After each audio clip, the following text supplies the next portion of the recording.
Hello everyone, welcome to our study channel examyatra.com। In this session हम modern Indian history के topic revolts and movements cover कर रहे हैं और उसके अंदर आज हम देखेंगे peasant movement part 2। Last session के अंदर हमने 19th सेंचुरी टाइम पीरियड के पीजेंट मूवमेंट को कवर किए थे, जिसके अंदर हमने देखे थे प्री गांधीयन फेज वाले peasant movement. In this session हम peasant movement during the 20th century cover करेंगे और we can consider this 20th century peasant movement as a Gandhian phase peasant movement.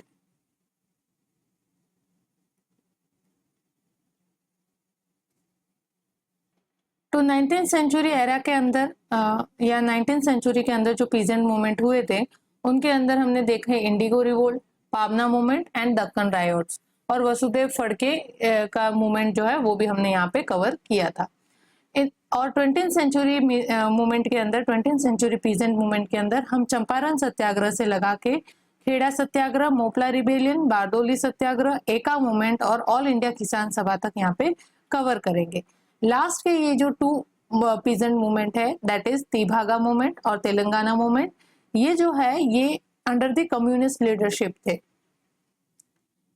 यानी इन दो पीजेंट मूवमेंट को, तीभागा और तेलंगाना मूवमेंट को यहाँ पे कम्युनिस्ट लीडरशिप की असिस्टेंस मिली हुई थी।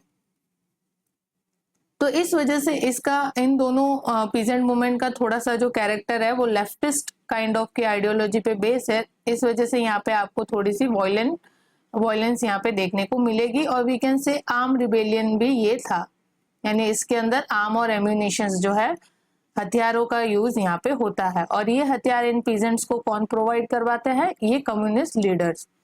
बिकॉज भारत के अंदर यहाँ पे 1925 के बाद से कम्युनिज्म का उदय होने लगता है। Emergence of communism in India occur in 1925 under the leadership of M N. Roy.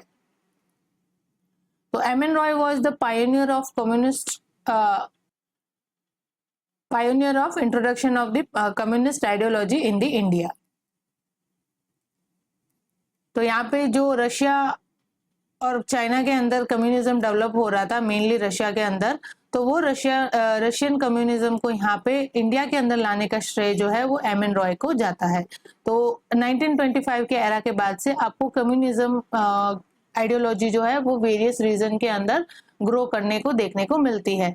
तो उसी का अगर हम एग्जाम्पल देखें तो त्रिभागा मूवमेंट और तेलंगाना मूवमेंट को यहाँ पे कम्युनिस्ट लीडरशिप प्रोवाइड होती है। तो ये दो जो मूवमेंट है इनको आप कम्युनिज्म लीडरशिप के अंदर रखना और बाकी जितने भी मूवमेंट यहाँ पे देखोगे उनके अंदर कहीं ना कहीं कांग्रेस पार्टी का सपोर्ट और वी कैन से गांधी जी का सपोर्ट यहाँ पे था। इस वजह से इनको कहते हैं गांधीयन फेज वाले पीजेंट मूवमेंट या किसान आंदोलन। Now peasant revolt of 20th century. तो हम अब यहाँ पे 20th सेंचुरी के जो पीजेंट मूवमेंट है उनके नेचर और कैरेक्टर के बारे में यहाँ पे डिस्कस करेंगे। बिकॉज यहाँ तक आते आते जो पीजेंट मूवमेंट है वो एक ट्रेडिशनल पीजेंट मूवमेंट से चेंज होकर इसका पैटर्न हो जाता है थोड़ा सा प्रोग्रेसिव इन द सेंस अब इनके अंदर यहाँ पे क्लास कॉन्शियसनेस डेवलप होती है और क्लास कॉन्शियसनेस का डेवलपमेंट होने का मतलब है यहाँ पे ग्रुप फॉर्म होता है, ऑर्गेनाइजेशन फॉर्म होते हैं जो अपनी डिमांड या जो अपनी वॉइस है वो एक ब्रॉड लेवल तक पहुंचाते हैं by the form of organization के जरिए वो अपनी डिमांड को गवर्नमेंट तक रखते हैं। यानी इनका थोड़ा सा जो टोन होगा वो पॉलिटिकल होगा और लीगलाइज वे के अंदर ये अपने राइट्स को फुलफिल करवाते हैं through the acts and reform को पास करवा के। तो इस तरीके से अब इनकी वर्किंग होती है। पहले क्या होता था 19th सेंचुरी के अगर एरा के अंदर हम देखें तो पीजेंट मूवमेंट जो थे वो मोर लोकलाइज्ड थे, यानी कि लोकल जगह पर ही कॉन्फाइंड थे। जैसे बंगाल के अंदर अगर हम आप देखें इंडिगो रिवोल्ट तो वो बस बंगाल तक सीमित था, उसके अंदर जो एसोसिएटेड पीजेंट थे उनका इंडिया के अंदर जो पीजेंट्री है उससे कोई कनेक्शन नहीं था। यानी उनके जो इंटरेस्ट थे वो भी लोकलाइज थे उनके जो कॉज और कंसर्न थे वो भी लोकलाइज थे। तो कहने का मतलब यहाँ पे जो बंगाल का पीजेंट है उसको बिहार के पीजेंट से कोई लेना देना नहीं है। अगर बिहार के पीजेंट को भी कुछ ब्रिटिश पॉलिसी की वजह से अगर वहां पे उनको उनके इंटरेस्ट हर्ट हो रहे हैं तो बंगाल का peasant will not support Bihar का पीजेंट। बंगाल का पीजेंट जो है he will only consider for their interest. तो इस वजह से यहाँ पे क्लास कॉन्शियसनेस नहीं थी। जो किनशिप टाई होती है, मतलब कि एक दूसरे के दुख को या एक दूसरे की डिमांड को अपनी डिमांड समझना, इस तरह की कॉन्शियसनेस यहाँ पे डेवलप नहीं हुई थी। लेकिन धीरे धीरे जब यहाँ पे लोकलाइज फॉर्म में ही सही, लेकिन धीरे धीरे स्पोरेडिकली यहाँ पे पीजेंट मूवमेंट एमर्ज होते हैं इंडिया के अंदर, तो धीरे धीरे इनके फिर पीजेंट्स के अंदर क्लास कॉन्शियसनेस डेवलप होती है। यानी बंगाल का अगर पीजेंट है वो अब बिहार के पीजेंट के भी डिमांड और इंटरेस्ट को अपने ही डिमांड और इंटरेस्ट कंसीडर करता है। तो इस वजह से यहाँ पे क्लास कॉन्शियसनेस की वजह से ऑर्गेनाइजेशन फॉर्म होते हैं, और ये ऑर्गेनाइजेशन जो होते हैं वो इन पीजेंट्स की डिमांड को गवर्नमेंट तक रखते हैं in the form of legislation, और अपनी डिमांड को पूरा करवाते हैं लेजिस्लेशन पास करवा के, गवर्नमेंट से एक्ट पास करा के, रूल्स एंड रेगुलेशन पास करवा के। तो अब इनका जो नेचर है वो मोर प्रोग्रेसिव है। पहले जो 19th सेंचुरी के यहाँ पे आपको पीजेंट मूवमेंट देखने को मिलते हैं वो जो थे वो जस्ट एक रिबेल था, रिवोल्ट टाइप का था कि एजिटेशन शो होता है तो वो स्ट्राइक वगैरह कर देते हैं या गवर्नमेंट को मना कर देते हैं कि नहीं हम कल्टीवेशन नहीं करेंगे। तो इस वजह से उनको जो सपोर्ट था वो एक ब्रॉड लेवल पे नहीं था। जैसे कि एक ऑर्गेनाइजेशन का फॉर्म करके अगर आप किसी को सपोर्ट करते हो तो वो बहुत ब्रॉड लेवल का सपोर्ट हो जाता है। अदरवाइज बंगाल के पीजेंट है कुछ, वो मिलके ही अपने इंटरेस्ट के लिए लड़ रहे हैं अगेंस्ट द गवर्नमेंट। लेकिन यहाँ पे जब ऑर्गेनाइजेशन फॉर्म हो जाता है तो यहाँ पे नॉट ओनली बंगाल की peasantry, even all over the Indian peasantry was participate in the peasant movement. तो यहाँ पे जो सपोर्ट का और वी कैन से सोशल जो बेस होता है वो ब्रॉड लेवल का हो जाता है। इस वजह से फिर यहाँ पे एक गवर्नमेंट के ऊपर प्रेशर क्रिएट करना इजीली हो जाता है।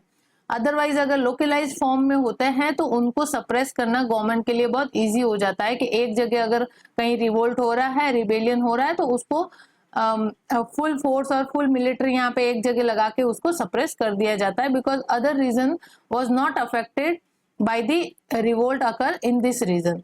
तो अगर इस रीजन 1 के अंदर कोई रिवोल्ट अकर हुआ है तो उसका इफेक्ट रिजल्ट 2 के ऊपर नहीं है, तो गवर्नमेंट के ऊपर यहाँ पे किसी तरह का प्रेशर क्रिएट नहीं होता है और इजीली उस मूवमेंट को वो कर लेते हैं या यहाँ पे सप्रेस कर दिया जाता है।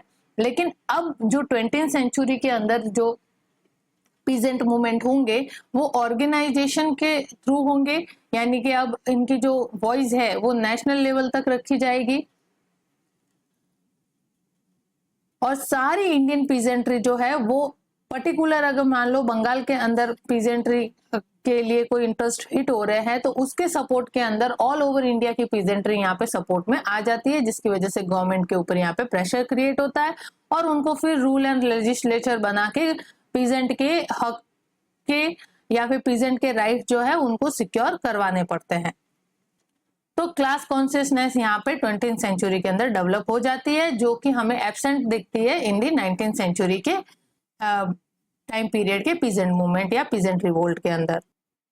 इस वजह से हम यहाँ पे देखते हैं क्लास कॉन्शियसनेस का नतीजा क्या निकलता है। ऑर्गेनाइजेशन फॉर्म होने लगते हैं और ऑर्गेनाइजेशन फॉर्म होते हैं। फर्स्ट एग्जांपल यहाँ पे देखो, अवध किसान सभा।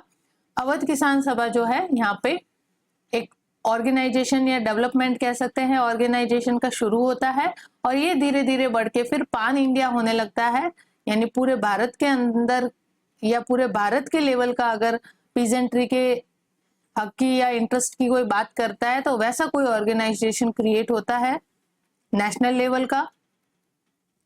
वो था ऑल इंडिया किसान कांग्रेस। ऑल इंडिया किसान कांग्रेस 1930s के अंदर इसका ऑर्गेनाइजेशन या फॉर्मेशन होता है यहाँ पे, जो किसानों के इंटरेस्ट और राइट्स को यहाँ पे गवर्नमेंट तक अपने सिस्टमैटिक वे के जरिए प्रोटेस्ट करते हैं। ये यहाँ पे स्ट्राइक वगैरह करते हैं, स्लोगन वगैरह यूज करते हैं, और नॉन वायलेंस का जो रास्ता है उस तरीके से, यानी सत्याग्रह वगैरह जैसी चीजें अपना कर अपनी डिमांड को गवर्नमेंट के सामने रखते हैं और गवर्नमेंट पे प्रेशर क्रिएट करने का काम यहाँ पे ये करते हैं।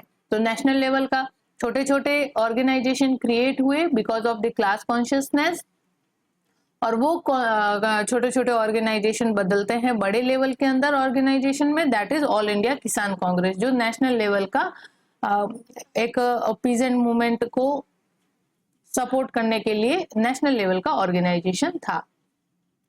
फिर यहाँ पे पीजेंट्री, जब ऑर्गेनाइजेशन फॉर्म होते हैं तो लीडरशिप भी प्रोवाइड होती है। हमने यहाँ पे 19th सेंचुरी एरा के अंदर जितने भी आपने पढ़े, डक्कन रायोट पढ़ा, इंडिगो रिबेल पढ़ा, पाबना मूवमेंट पढ़ा, तो उनके अंदर जो है किसी की पर्टिकुलर लीडरशिप नहीं थी। सारी पीजेंट्री एक हो गए, यानी पाबना डिस्ट्रिक्ट की सारी पीजेंट्री है या जो बंगाल के रीजन की पूरी पीजेंट्री है वो मिलकर रिवोल्ट कर देते थे, लेकिन पर्टिकुलर किसी की लीडरशिप नहीं थी यहाँ पे। तो जब ऑर्गेनाइजेशन फॉर्म होता है तो उस ऑर्गेनाइजेशन को गाइड करने के लिए और उसको रन करने के लिए यहाँ पे लीडरशिप की जरूरत होती है। तो इस वजह से जब ऑर्गेनाइजेशन का क्रिएशन होता है तो लीडरशिप भी यहाँ पे देखने को मिलती है। तो धीरे धीरे यहाँ पे पीजेंट लीडरशिप मिलती है, जैसे कि स्वामी सहजानंद और इंदु दयाल याग्निक जैसे जो लोग थे, उन्होंने पीजेंट मूवमेंट की लीडरशिप करी। ये सारे नाम आपको याद रखने हैं, स्वामी सहजानंद और इंदु लाल याग्निक। ये मेन प्री में आपके यहाँ पे क्वेश्चन बनते हैं किसान मूवमेंट्स के अंदर। तो ये जितने भी मैं यहाँ पे हाईलाइट करके लिख रही हूँ जो डिटेल, उनको आपको ध्यान से यहाँ पे याद रखना है, रिमेम्बर रखना है, बिकॉज इनके ऊपर यहाँ पे क्वेश्चन बनेंगे। फॉर एग्जाम्पल यहाँ पे क्वेश्चन बन जाता है कि 2-3 मान लो ABCD के अंदर आपको पर्सनैलिटीज का नाम दे दिया जाएगा और पूछा जाएगा who were the associate with the peasant movement. तो यहाँ पे आपको फिर अगर नेम याद होंगे then only you can guess the right answer.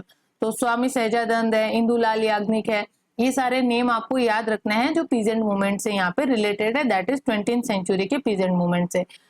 19th century के पीजेंट मूवमेंट के अंदर इतनी जो नेशनल लेवल की आपको यहाँ पे लीडरशिप है वो देखने को नहीं मिलती है, लेकिन यहाँ पे स्वामी सहजानंद और इंदु लाल याग्निक जैसी लीडरशिप जो होती है वो पान इंडिया लीडरशिप होती है। बिकॉज पान इंडिया इस वजह से कह सकते हैं कि स्वामी सहजानंद और इंदु लाल याग्निक ने अपने थ्रू आउट लाइफ जो है पीजेंट की हक के लिए, पीजेंट इंटरेस्ट के लिए, उनके राइट को सेफगार्ड करने के लिए उन्होंने अपनी पूरी लाइफ टाइम जो है स्ट्रगल किया था with the British government.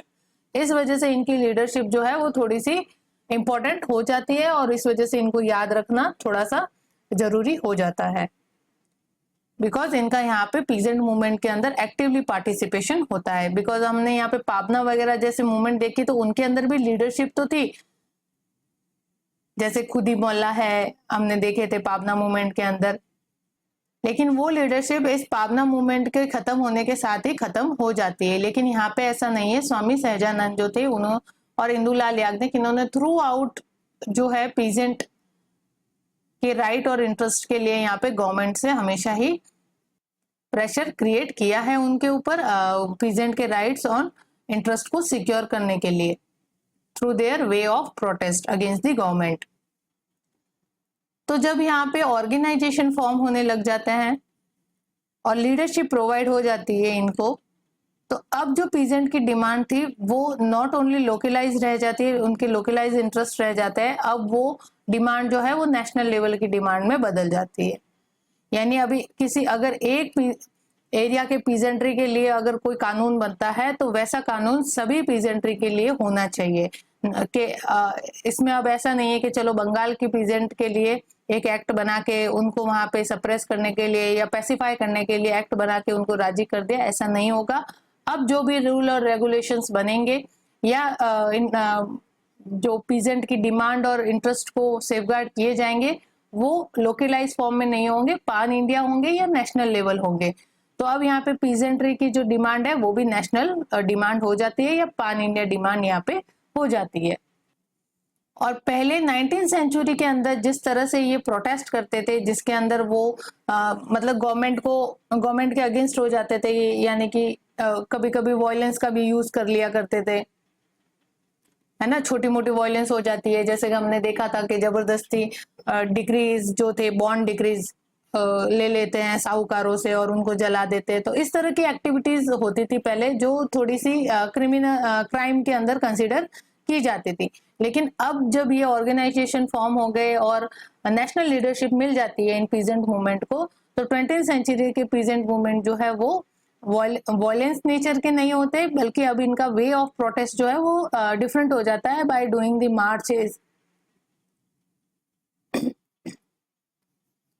Marches है, असेंबली है, सत्याग्रह है। इस तरह के ये वे ऑफ प्रोटेस्ट जो है वो यूज करने लगे थे। इस वजह से इनका जो कैरेक्टर है अब ये मोर प्रोग्रेसिव है और नॉन वायलेंट इन नेचर है।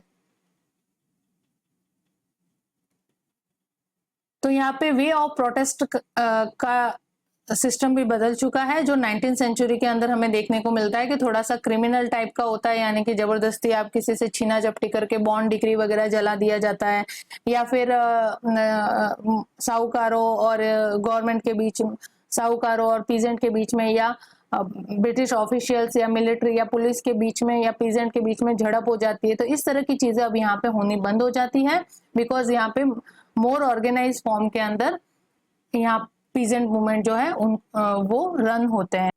तो इनका वे ऑफ प्रोटेस्ट भी बदल जाता है, जो थोड़े से वॉयलेशन नेचर के थे वो अब चेंज होके किस में हो जाते हैं, नॉन वायलेंट कैरेक्टर के हो जाते हैं, और किसके उनका वे ऑफ प्रोटेस्ट होता है मार्च, असेंबलीज एंड सत्याग्रह। फिर ये पीजेंट मूवमेंट खाली पीजेंट मूवमेंट ही नहीं रह जाते हैं, ये फिर नेशनल मूवमेंट के साथ भी एसोसिएट हो जाते हैं। वहां पर ये जो पीजेंट मूवमेंट है या जो पीजेंट मूवमेंट से एसोसिएटेड लीडर्स है और फॉलोअर्स है, वो इस नेशनल मूवमेंट को यहाँ पे एक सोशल बेस प्रोवाइड करवाते हैं। यानी कि नेशनल मूवमेंट के अंदर जब इनका एसोसिएशन हो जाता है तो नेशनल मूवमेंट का जो सोशल बेस था वो और ज्यादा ब्रॉड हो जाता है। और 20th सेंचुरी के जो पीजेंट मूवमेंट है वो इंटरनेशनल जो इवेंट्स है उनसे भी थोड़े से इंस्पायर्ड होते हैं, इन्फ्लुएंस होते हैं, और उसकी वजह से वो अपने डिमांड, उनके जैसी डिमांड अपने इंडिया के अंदर भी वो डिमांड करने लगते हैं। जैसे कि रशियन रिवॉल्यूशन ऑफ 1917, जिसके अंदर, बिकॉज रशियन रिवॉल्यूशन या बोल्शेविक क्रांति के अंदर क्या होता है, 1917 के अंदर जो रशिया के अंदर जार या जारिस्ट जो मोनार्की सिस्टम था उसको यहाँ पे पब्लिक के द्वारा थ्रोन आउट कर दिया जाता है और उसकी जगह सोशलिस्ट फॉर्म की गवर्नमेंट क्रिएट होती है। और वी कैन से कि ये जो रशियन रिवॉल्यूशन है वो डेमोक्रेसी की पायोनियर है। तो यहाँ पे डेमोक्रेटिक गवर्नमेंट का एस्टेब्लिशमेंट होता है इन दी रशिया। तो इस वजह से यहाँ पे जो ये पीजेंट है और अपना यहाँ खुद का नेशनल मूवमेंट जो है वो इस रशियन रिवॉल्यूशन से इंस्पायर था, इन्फ्लुएंस था, बिकॉज यहाँ पे डेमोक्रेसी की एस्टेब्लिशमेंट हो चुका था रशिया के अंदर। मतलब इन द सेंस कि मोनार्की एंड हो जाती है और जो गवर्नमेंट क्रिएट होती है वो होती है पब्लिक के थ्रू। पब्लिक जो है अब इस एडमिनिस्ट्रेटिव सिस्टम के अंदर या गवर्नमेंट के क्रिएशन के सिस्टम के गवर्नमेंट फॉर्मेशन के सिस्टम के अंदर पार्टिसिपेट करती है। जहां पे पहले कंप्लीट मोनार्की हुआ करती थी, यानी कि राजाओं का राज हुआ करता था, अब उसकी जगह ले ली है पब्लिक ने, और पब्लिक अब यहाँ पे गवर्नमेंट फॉर्मेशन का काम करती है। और रशिया के अंदर सोशलिस्ट गवर्नमेंट का एस्टेब्लिशमेंट होता है, जिसके साथ ही डेमोक्रेटिक आइडियाज का भी यहाँ पे एमरजेंस देखने को मिलता है। तो उसी डेमोक्रेटिक आइडियाज का एमरजेंस और सोशलिस्ट गवर्नमेंट का एस्टेब्लिशमेंट जो है उन्होंने यहाँ पे इंडिया के लोगों को भी इन्फ्लुएंस किया था। Because of the education system के इंट्रोडक्शन की वजह से जो इंडियन लोग थे वो भी एजुकेटेड होके, इस वजह से यहाँ पे हमें देखने को मिलता है कि इंडियन पीजेंट्री जो है वो भी डिमांड करने लगती है डेमोक्रेटिक राइट्स का। और वर्ल्ड वॉर फर्स्ट जब हुआ 1914 में और ग्रेट डिप्रेशन जो अकर होता है 1929 के अंदर, उन्होंने भी इंडियन पीजेंट्री या इंडियन पीजेंट मूवमेंट को यहाँ पे इन्फ्लुएंस किया, इफेक्ट डाला उसके ऊपर अपना। तो इन सारे कारणों की वजह से इंडियन पीजेंट्री भी है वो भी डेमोक्रेटिक और सोशलिस्ट काइंड ऑफ के जो डेमोक्रेटिक राइट्स है उनको डिमांड करने लगी। और फिर इंडियन पीजेंट्री के ऊपर हमें यहाँ पे लेफ्टिस्ट आइडियोलॉजी का इन्फ्लुएंस देखने को मिलता है, जिसने इसको मोर रेडिकल कैरेक्टर प्रोवाइड करवाया। यानी कि अब यहाँ पे जो इंडियन पीजेंट्री है वो चेंजेस चाहती है, पॉलिटिकल सोशल एरिना के जितने भी चेंजेस है वो अब यहाँ पे डिमांड होने लगी इंडियन पीजेंट्री के थ्रू। यानी रेडिकल फॉर्म का मतलब क्या है, यहाँ पे person who wants the changes, who want changes, or we can say who want political और social changes।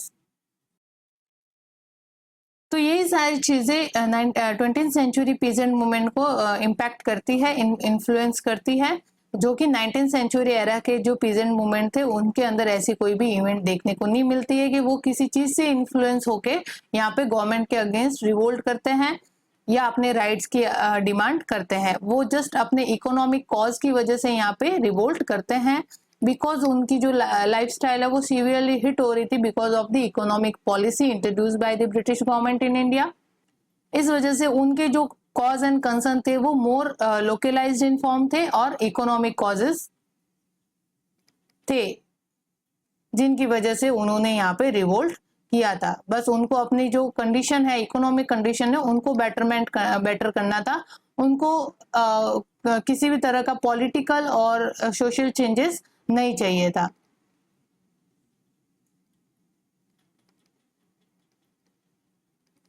They were not demanding the political or social changes. They were only demand their upliftment in the economic condition of the Indian peasantry of जो 19th century peasant movement थे।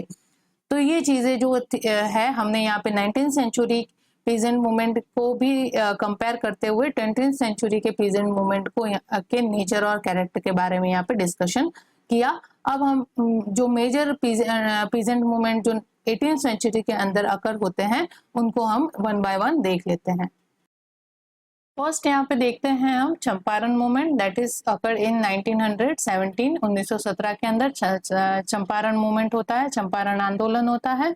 इसका main cause क्या था, वही same जो Indigo revolt के अंदर cause था वही यहाँ पे भी सेम कॉज है कि जो इंडिगो कल्टिवेटर थे उनको यहाँ पे जो इंडिगो प्लांटर्स हुआ करते थे, जैसे मैंने बताया था यहाँ पे कि जो हाईएस्ट बीडर होता था यूरोपियन प्लांटर्स होते थे, वो यहाँ पे वो जमीन को ले लिया करते थे और उनको फिर वहां पे कल्टीवेटर को वो कंपेल करते थे अपने अकॉर्डिंग कल्टीवेशन को करने के लिए या अपनी मनमानी क्रॉप्स को वहां पे कल्टीवेट करने के लिए। तो सेम यहाँ पे चंपारण मूवमेंट के अंदर भी इंडिगो जैसा सीन होता है, यानी कि यहाँ पे इंडिगो कल्टीवेटर को इन यूरोपियन प्लांटर्स के द्वारा कंपेल किया जाता है कि वो अपनी लैंड के 3/20 पार्ट पे यानी 20 में से 3 भाग के ऊपर जो है वो इंडिगो का कल्टीवेशन करे और उसको सेल करे ऑन फिक्स प्राइस। जो प्राइस वो इंडिगो प्लांटर यहाँ पे डिसाइड करते हैं उनको ही उस फिक्स प्राइस के ऊपर बेचनी पड़ेगी वो इंडिगो जो प्रोडक्शन होता है उसको। तो इस वजह से यहाँ पे इंडियन पीजेंट्री जो है वो सफर होती है बिकॉज उनकी मेहनत का पैसा उनको नहीं मिल पाता है, बिकॉज उनको एक तो कंपेल किया जाता है कि वो अपने इतनी जमीन के इतने हिस्से पर यानी 3/20 हिस्से के ऊपर इंडिगो का कल्टीवेशन करे और उसको ऊपर से वापस फिक्स प्राइस के ऊपर बेच दे। यानी कि यूरोपियन प्लांटर जो है वो सस्ती दरें यहाँ पे फिक्स कर लेते होंगे, जिससे यहाँ पे किसानों का मुनाफा भी नहीं निकल पाता है या वी कैन से कि कॉस्ट ऑफ प्रोडक्शन है वो भी नहीं निकल पाता है। तो इससे पीजेंट्री है वो सीवियरली हिट होती है। तो यहाँ पे फिर इन पीजेंट के द्वारा इन यूरोपियन प्लांटर्स के अगेंस्ट एजिटेशन देखने को मिलता है, that is known as Champaran movement. और इस सिस्टम को जो ये 3/20 पार्ट के ऊपर जो इंडिगो का कल्टीवेशन करना होता है, इस सिस्टम को कहते थे 3 कटिया। तो 3 कटिया system was related with the Indigo cultivation कि अपनी लैंड के 3/20 हिस्से के ऊपर आपको इंडिगो कल्टीवेशन करना है। तो 3 कटिया जो ये सिस्टम है ये that is related with the Champaran movement. Indigo revolt, Indigo cultivation के रिगार्डिंग है और चंपारण मूवमेंट का ये हिस्सा है तीन कटिया सिस्टम। तो यहाँ पे क्वेश्चन फॉर्मेशन ऐसे हो सकता है, यहाँ पे आपके यूपीएससी या प्रीलिम्स पीसीएस के एग्जामों में डायरेक्ट जैसे फैक्चुअल क्वेश्चन पूछे तो उसके अंदर ये कह सकते हैं कि जो चंपारण मूवमेंट हुआ था उसका मेन कॉज क्या था। तो उसका मेन कॉज क्या था, ये तीन कटिया सिस्टम, जिसके अंदर इंडिगो कल्टीवेटर्स को यूरोपियन प्लांटर्स के द्वारा फोर्स किया जाता था कि वो अपनी लैंड के 3/20 हिस्से के ऊपर इंडिगो का कल्टीवेशन करे और उसको फिक्स प्राइस के ऊपर वापस उन्हें बेचे। तो ये तीन कटिया सिस्टम जो है मेन कॉज है इस चंपारण मूवमेंट का। तो ये आपका यहाँ पे इंपॉर्टेंट क्वेश्चन फॉर्म हो सकता है वेरियस पीसीएस एग्जाम में और यूपीएससी एग्जाम में। तो फिर इसको सपोर्ट करने के लिए यहाँ पे 1917 के अंदर महात्मा गांधी जी है वो चंपारण पहुंचते हैं और चंपारण में वहां पे पहुंचकर जो है ये सत्याग्रह लॉन्च करते हैं अगेंस्ट द ब्रिटिश गवर्नमेंट। और फर्स्ट टाइम गांधी जी ने जो सत्याग्रह का एक्सपेरिमेंट किया था वो इसी चंपारण मूवमेंट से किया था। तो अगर क्वेश्चन ऐसे भी आ जाए कि फर्स्ट टाइम गांधी जी ने कहां से अपना सत्याग्रह का एक्सपेरिमेंट शुरू किया, तो वो था चंपारण मूवमेंट। तो क्वेश्चन सेकंड आपका यहाँ पे ऐसे बन जाता है। तो इसको आप ध्यान रखना कि गांधी जी का सत्याग्रह एक्सपेरिमेंट या सत्याग्रह की स्टार्टिंग वो करते हैं इंडिया के अंदर, तो वो कहाँ से करते हैं, चंपारण मूवमेंट से करते हैं। कब करते हैं, 1917 के अंदर। और वहां पे जाके फिर वो पीजेंट्री की डिटेल लेते हैं, डिटेल इंक्वायरी करते हैं और पीजेंट्री की कंडीशन की भी वो डिटेल इंक्वायरी करते हैं और फाइनली वो गवर्नमेंट के अगेंस्ट फिर ये सत्याग्रह लॉन्च करते हैं। यहाँ पे सत्याग्रह क्या है, एक वे है मास एजिटेशन का, जिसके अंदर they believe in the firmness of the truth, यानी सत्य का आग्रह करना। नाम से ही यहाँ पे मेंशन है सत्याग्रह, यानी सत्य का आग्रह करना, यानी ट्रूथ को यहाँ पे सर्च करना, ट्रूथ को फाइंड करना। तो इस तरह से ये एक वे ऑफ मास एजिटेशन है और गांधी जी ने इसका यूज यहाँ से शुरू किया चंपारण मूवमेंट से। और गांधी जी को फिर इस चंपारण मूवमेंट में सपोर्ट मिलता है जेबी कृपलानी का, बाबू बृज किशोर प्रसाद का और बाबू राजेंद्र प्रसाद का। So these three personality was associated with the Mahatma Gandhi in the Champaran movement, J.B. Kripalani, Babu bridge किशोर प्रसाद और बाबू राजेंद्र प्रसाद। और यहाँ पे गांधी जी ने फिर चंपारण मूवमेंट के सपोर्ट के अंदर जब अपना सत्याग्रह लॉन्च किया तो यहाँ पे गवर्नमेंट के ऊपर प्रेशर क्रिएट होने लगा और गांधी जी की यहाँ पे पॉपुलैरिटी जो है वो बढ़ने लगी। तो यहाँ पे गवर्नमेंट ने देखा कि अगर ये यहाँ से नहीं गए तो ये मूवमेंट जो है वो और रौद्र रूप धारण कर सकता है और ये मास एजिटेशन जो है वो ब्रॉड लेवल का बन सकता है। तो इस मूवमेंट को पैसिफाई करने के लिए गवर्नमेंट ने ऑर्डर दिए गांधी जी को कि आप यहाँ से चंपारण से चले जाइए, चंपारण यहाँ पे लीव करिए। लेकिन गांधी जी ने ब्रिटिश गवर्नमेंट के इस ऑर्डर को यहाँ पे डिफाई किया, नहीं गए वो चंपारण छोड़ के और वहीं पे अपना सत्याग्रह उन्होंने चालू रखा।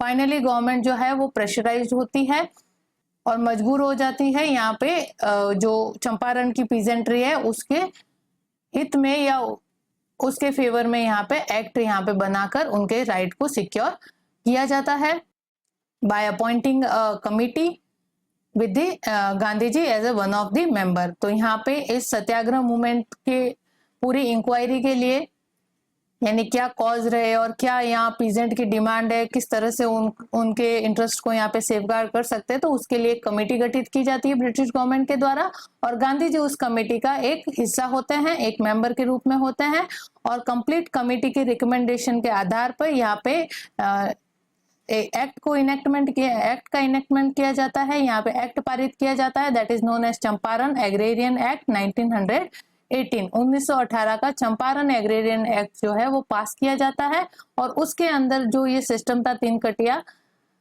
320 लैंड के हिस्से पे जो इंडिगो कल्टीवेशन है उससे यहाँ पे चंपारण की पीजेंट्री को मुक्ति मिल जाती है और इस प्रैक्टिस को यहाँ पे बैन कर दिया जाता है by this legislation that is known as Champaran agrarian act. जिसके अंदर इस 3 कटिया सिस्टम को अबॉलिश कर दिया जाता है। और या वी कैन से कि इन पीजेंट जो पीजेंट है, चंपारण पीजेंट्री है, उसको यहाँ से 3 कटिया सिस्टम से फ्री कर दिया जाता है कंप्लीटली। तो ये था चंपारण मूवमेंट और गांधी जी का एक्सपेरिमेंट विद द सत्याग्रह, जो कि यहाँ पे सफल होता हमें दिखता है। सक्सेसफुल रहा है यहाँ पे उनका सत्याग्रह के साथ एक्सपेरिमेंट। नेक्स्ट यहाँ पे हम देखते हैं खेड़ा सत्याग्रह। खेड़ा सत्याग्रह जो है वो 1918 में होता है गुजरात रीजन के अंदर। तो गुजरात रीजन के अंदर खेड़ा एक जगह है, वहां पर ये सत्याग्रह होता है। गांधी जी यहाँ पे इसको असिस्ट करते हैं और इसका इमीडिएट कॉज क्या होता है कि यहाँ पे भी पीजेंट्री जो है वो एडवर्सली अफेक्ट होती है because of the bad harvest. और यहाँ पे अकाल किसी नेचुरल क्लेमिटी की वजह से यहाँ पे पुअर हार्वेस्ट होता है 1917-18 के अंदर। और यहाँ पे इसकी वजह से क्या होता है, फूड ग्रेन वगैरह की शॉर्टेज हो जाती है और महंगाई बढ़ जाती है। तो जो एसेंशियल कमोडिटीज थी जैसे नमक वगैरह या जो भी खाने पीने की वस्तु जो होती है, उनके प्राइस के अंदर हाइक होता है। यहाँ पे तो इस तरफ तो यहाँ पे जो महंगाई है वो बढ़ती है, इन्फ्लेशन बढ़ जाता है because of the poor harvest. और सेकेंडली यहाँ पे जो रेवेन्यू का कलेक्शन है बाय द ब्रिटिश गवर्नमेंट वो और ज्यादा स्ट्रिक्ट कर दिया जाता है। पीजेंट्री यहाँ पे रेमिशन मांगती है कि हमारा इस साल का जो हार्वेस्ट है वो थोड़ा सा खराब हुआ है, तो हमको यहाँ पे रिवेन्यू में क्या दो, रेमिशन दो। लेकिन इसकी जगह रेमिशन में रेमिशन देने की जगह वो क्या करते हैं, और ज्यादा उसका फुल कलेक्शन जो है उसको सपोर्ट करते हैं या उसको इंसिस्ट करते हैं। तो फुल रेवेन्यू कलेक्शन को यहाँ पे इंसिस्ट किया जाता है यहाँ पे ब्रिटिश गवर्नमेंट के द्वारा, और स्ट्रिक्टली उसको यहाँ पे इम्पोज भी किया जाता है फुल कलेक्शन को।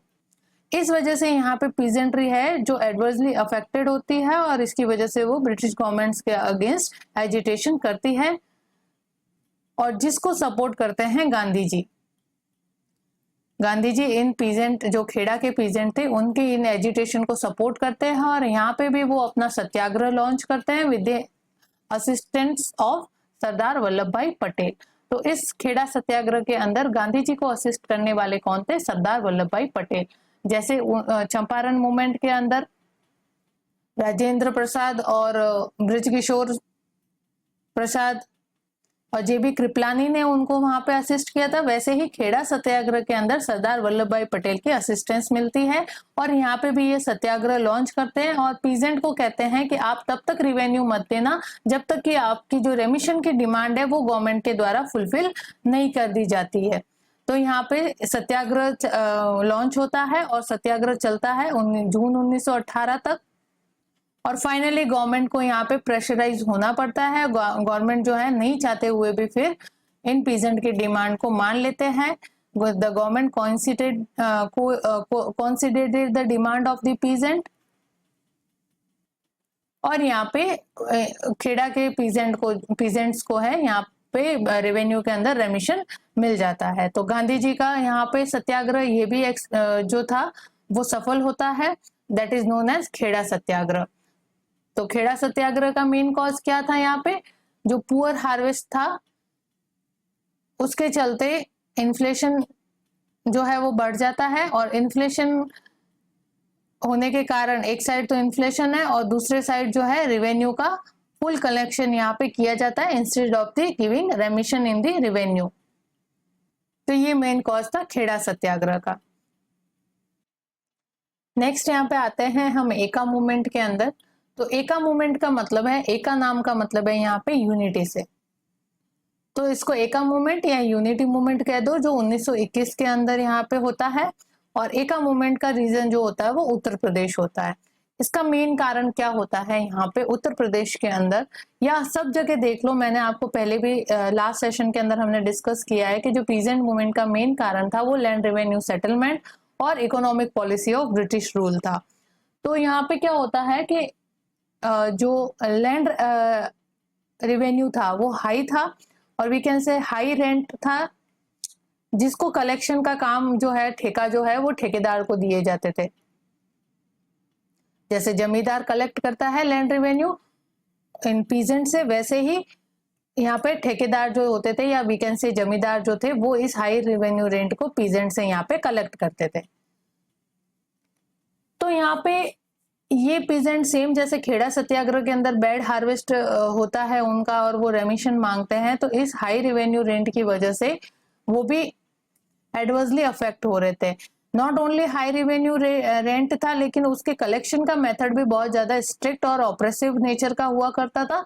इस वजह से पीजेंट्री यहाँ पे मास एजिटेशन करती है अगेंस्ट दीज ठेकेदार्स एंड ब्रिटिश गवर्नमेंट।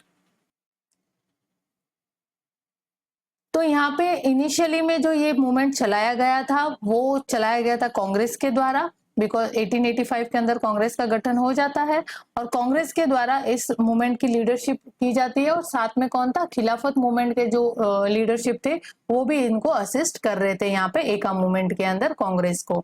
लेकिन बाद में क्या होता है, धीरे धीरे ये जो इसकी लीडरशिप है वो कांग्रेस और खिलाफत मूवमेंट इस एका मूवमेंट की लीडरशिप को छोड़ देते हैं और एक डिप्रेस क्लास का व्यक्ति था मदारी पासी, वो इस मूवमेंट की लीडरशिप ले लेता है। और इस जब कांग्रेस और खिलाफत मूवमेंट इस मूवमेंट की लीडरशिप कर रहे होते हैं तो वो गांधीयन जो फिलॉसफी है या गांधीयन आइडियाज है उसके तौर तरीकों से ये मूवमेंट को चला रहे होते हैं, यानी कि असेंबली जो मार्चेस करते हैं, स्ट्राइक करते हैं, सत्याग्रह जैसी चीजें फॉलो करते हैं। तो इस तरह का मास एजिटेशन, वो उनका जो वे ऑफ मास एजिटेशन था वो इस तरीके का होता था जो गांधीयन फिलॉसफी के ऊपर बेस्ड थे। लेकिन जब मदारी पासी जो डिप्रेस क्लास का एक व्यक्ति था उसने इस मूवमेंट की लीडरशिप ली तो ये मूवमेंट जो है थोड़ा सा वॉयलेंट नेचर का हो गया था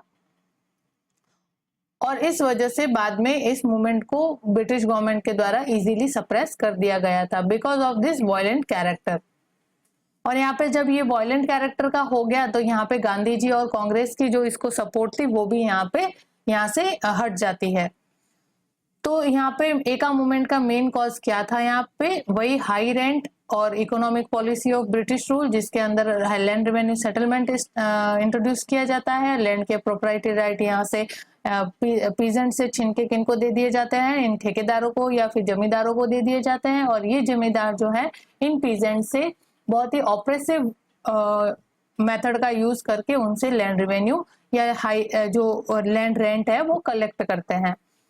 तो इस ऑपरेसिव नेचर की वजह से कलेक्शन के यहाँ पे ये पीजेंट का मास एजिटेशन इनके खिलाफ देखने को मिलता है।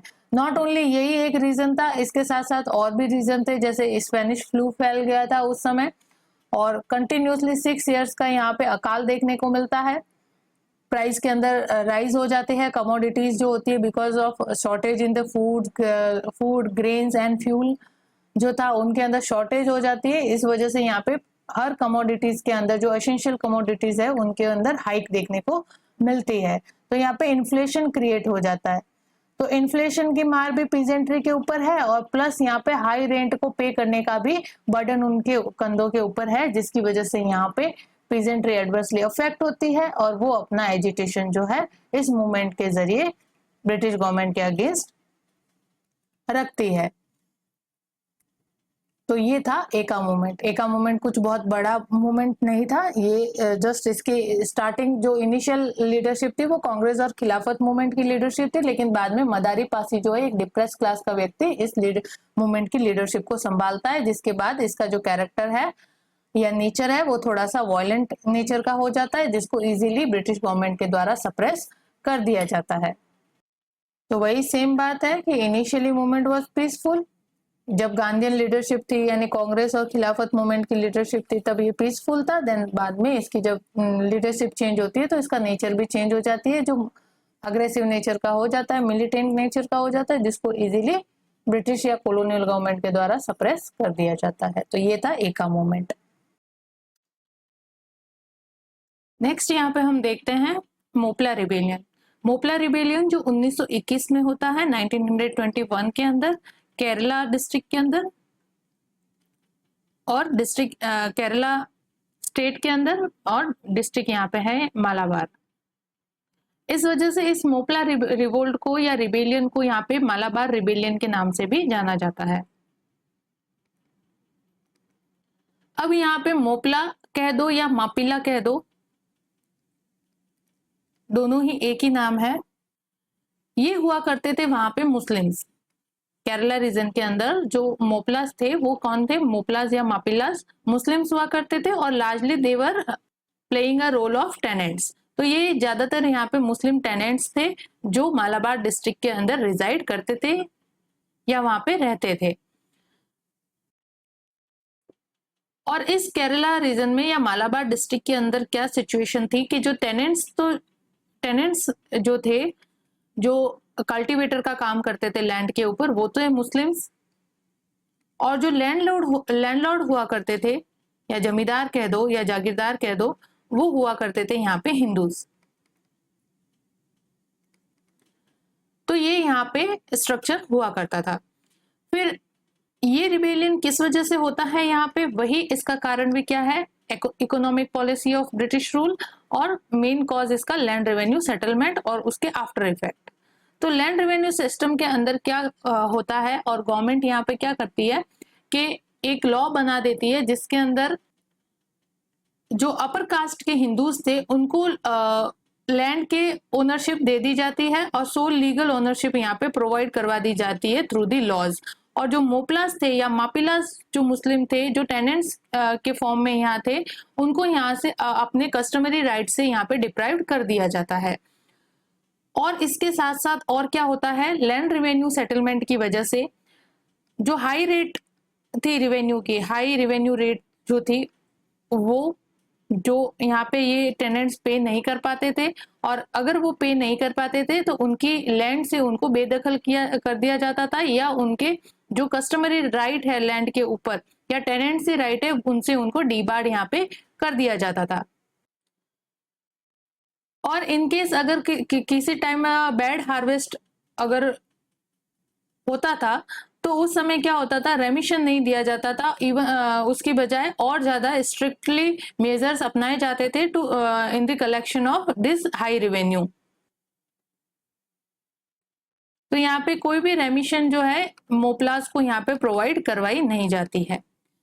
थर्ड, कि इन सारे कारणों से, हाई रेवेन्यू रेट्स को पे नहीं कर पाने से या बैड हार्वेस्ट होने की वजह से, इस रेवेन्यू को पे नहीं कर पाने की वजह से यहाँ पे जो उनकी सिक्योरिटी थी, जो टेन्योर की सिक्योरिटी थी, यानी लैंड के ऊपर काम करने का जो उनका टेन्योर था, उसकी गारंटी जो हुआ करती थी, उनसे उनको यहाँ पे डीबार कर दिया जाता था। उनसे वी कैन से कि यहाँ पे lack of security of tenureship देखने को मिलती है।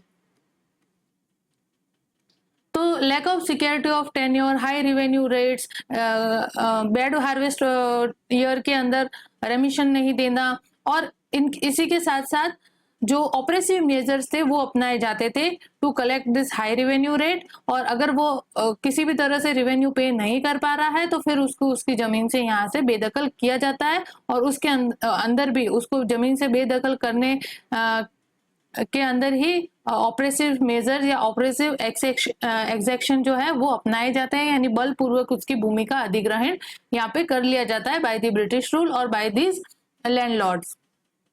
तो Britishers were here is supreme landlord, but जो लैंडलॉर्ड्स थे जो उनके सबऑर्डिनेशन में काम करते थे वो इन टेनेंट्स को रेगुलेट करते थे। तो यहाँ पे लैंडलॉर्ड जो है वो टेनेंट से डायरेक्ट डील करते थे, ब्रिटिश ऑफिशियल यहाँ पे टेनेंट से डायरेक्ट डील नहीं करते थे। तो लैंडलॉर्ड जो था वो on the behalf of British officials इन टेनेंट्स को यहाँ से बेदखल कर देता है in case of unable to pay high revenue rates. तो इन सारे ऑपरेटिव मेजर्स की वजह से इनका जो ये एजिटेशन है वो इस रिबेलियन या रिवोल्ट की फॉर्म में सामने आता है, और that is known as Moplah revolt और मापिला रिवोल्ट, और even we can say Malabar rebellion. तो एग्जाम के अंदर आपका यहाँ पे क्वेश्चन अगर फॉर्म हो और अगर ये मोपला रिवोल्ट से रिलेटेड हो तो उसके अंदर मालाबार रिबेलियन लिखा हो, चाहे मोपला रिवोल्ट लिखा हो या मापिला रिवोल्ट लिखा हो, इन सब का मतलब इसी रिवोल्ट से है। आप कंफ्यूज मत हो जाना कि मोपला रिवोल्ट तो कुछ और है और मालाबार रिबेलियन यहाँ पे कोई और पीजेंट मूवमेंट है।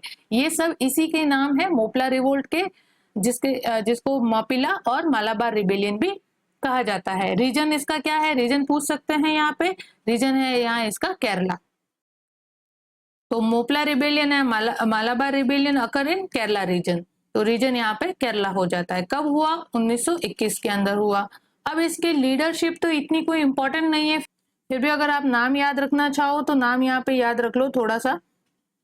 एक तो थे वर्य मुकुंदनाथ और कुंजमहेद हाजी। तो यहाँ पे लिख देती हूं मैं, वर्य मुकुंदनाथ और कुंज अहमद हाजी।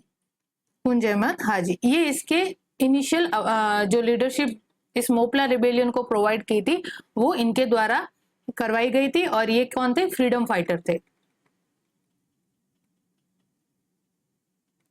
बिकॉज 1921 के एरा के अंदर इंडिया के अंदर भी नेशनलिज्म की जो फीलिंग है वो एग्रीवेट हो चुकी थी यहाँ पे। तो इस वजह से यहाँ पे ये जो थे वर्य मुकुंदनाथ और कुंज अहमद हाजी फ्रीडम फाइटर थे, जिन्होंने इनिशियल फेज के अंदर मोपला रिवोल्ट को यहाँ पे सपोर्ट किया था, या इनकी लीडरशिप इस मोपला रिबेलियन को प्राप्त हुई थी। तो फिर जब यहाँ पे रिबेलियन अपराइज होता है, अपराइजिंग देखने को मिलती है, रिवोल्ट यहाँ पे होने लगता है, तो इस जगह पे फिर गांधी जी भी जाते हैं शौकत अली जी के साथ, जो खिलाफत मूवमेंट के लीडर थे। तो गांधी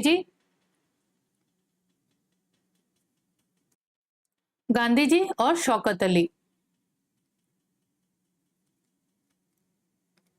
अली जो थे वो खिलाफत मूवमेंट के लीडर थे। तो ये दोनों यहाँ पे इस एरिया को विजिट करते हैं। कहाँ पहुंचते हैं? ये कालीकट पहुंचते हैं। कालीकट यहाँ पे पहुंचने के साथ ही इन्होंने फिर यहाँ की जो कंडीशन थी, स्थिति थी, उसका जायजा लेते हैं। और यहाँ पे जो ये मोपला रिबेलियन थे उनको मैसेज देते हैं फॉर द नॉन कॉर्पोरेशन, कि आप गवर्नमेंट को अपना रिबेलियन जो है वो एक आर्म रिबेलियन ना बना के किस तरीके की मेजर अपनाए, नॉन कॉर्पोरेशन का मेजर अपनाए, यानी कि उनसे किसी भी तरह का कॉर्पोरेशन ना करे, रेवेन्यू देने से मना कर दे, या उनके साथ जो भी आपकी डील हो रही होती है उससे आपको उनके साथ किसी तरह का भी कॉर्पोरेशन नहीं करना है गवर्नमेंट को। तो इस तरह के मेजर्स आप अपना के अपना जो रिवोल्ट है उसको प्रदर्शित करो, या अपनी डिमांड जो है वो ब्रिटिश गवर्नमेंट के सामने यहाँ पे रखो। तो यहाँ पे मोपला मुस्लिम जो है गांधी जी की बात को यहाँ पे मानते हैं, और अपने रिलीजियस हेड, जिनका नाम यहाँ पे महादुम तंगल था, महादुम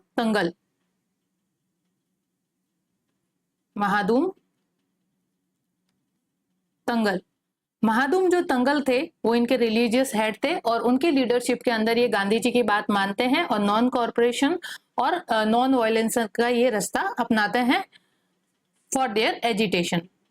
और इसके लिए फिर मालाबार डिस्ट्रिक्ट कांग्रेस कमेटी का गठन किया जाता है, और मालाबार डिस्ट्रिक्ट कांग्रेस कमेटी ने फिर इन टेनेंट्स की जो आवाज है वो ब्रिटिश गवर्नमेंट तक पहुंचाई, या वी कैन से कि Malabar district Congress committee supported the causes of tenants. जो भी इनके ग्रीवेंसेस थे इन टेनेंट्स के, मोपला टेनेंट्स के, उनके जो ग्रीवेंसेस थे उनको ब्रिटिश गवर्नमेंट तक पहुंचाने का काम जो है मालाबार डिस्ट्रिक्ट कांग्रेस कमेटी के द्वारा किया गया।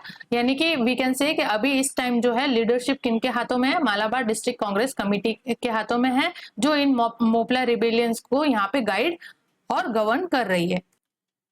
लेकिन यहाँ पे 6 मंथ लॉन्ग रिबेलियन का प्रोसेस चलते हुए कोई भी रिजल्ट नहीं निकल पाता है, कोई रिजल्ट यहाँ पे नहीं निकल पाता है। 6 मंथ लॉन्ग रिबेलियन चलता है, लेकिन कोई भी रिजल्ट नहीं निकलने के कारण फिर यहाँ पे ये जो मूवमेंट है वो वॉयलेंट नेचर का हो जाता है। यानी कि अब इसके अंदर जो गांधी जी की आइडियोलॉजी थी उसको छोड़कर लोग जो थे, अपना एजिटेशन इतना ज्यादा बढ़ गया था कि अब वो वॉयलेंस पे उतर आए थे। तो लास्ट में जाते जाते ये जो मोपला रिबेलियन है ये वॉयलेंट कैरेक्टर में नेचर का हो जाता है, और फिर ये एक आर्म रिबेलियन बन जाता है। और आर्म रिबेलियन बनते ही इसको क्रश करना बहुत इजी हो जाता है फॉर द ब्रिटिश गवर्नमेंट। तो अब यहाँ पे होता है लोगों का इम्प्रिजमेंट करना, उनको अरेस्ट करना। तो बहुत सारे जो टेनेंट्स थे उनको यहाँ पे अरेस्ट किया जाता है। Almost 1000 tenants were arrested over here, और ऑलमोस्ट 67 मोपलाज मोपला टेनेंट्स जो थे वो यहाँ पे किल कर दिए जाते हैं बाय द ब्रिटिश गवर्नमेंट, या मारे जाते हैं झड़प के अंदर। तो ये घटना होती है नवंबर 21 की, नवंबर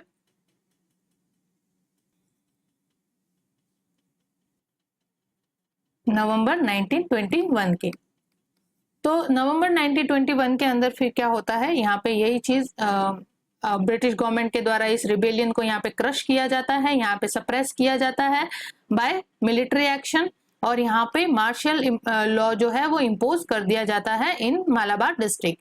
मार्शल लॉ इम्पोज करके फिर यहाँ पे कार्रवाई की जाती है, जिसके अंदर 67 मोपला मारे जाते हैं, और बाकी के जो मोपलास थे almost 1000 tenants were arrested over year, और उनको फिर यहाँ पे जेल में भेजा जाता है, सेंट्रल जेल में भेजा जाता है, जिसके अंदर उनको कैप्चर करके या अरेस्ट करके एक ट्रेन का जो कंपार्टमेंट होता है उसके अंदर उनको ट्रांसफर किया जाता है, जिसको हम वैगन कह सकते हैं, जो क्लोज था बिल्कुल ही। और उसके अंदर एक साथ लोगों को यहाँ पे भर दिया जाता है, बहुत ही ज्यादा, कहाँ तक ले जाने के लिए, उनको सेंट्रल जेल तक ले जाने के लिए।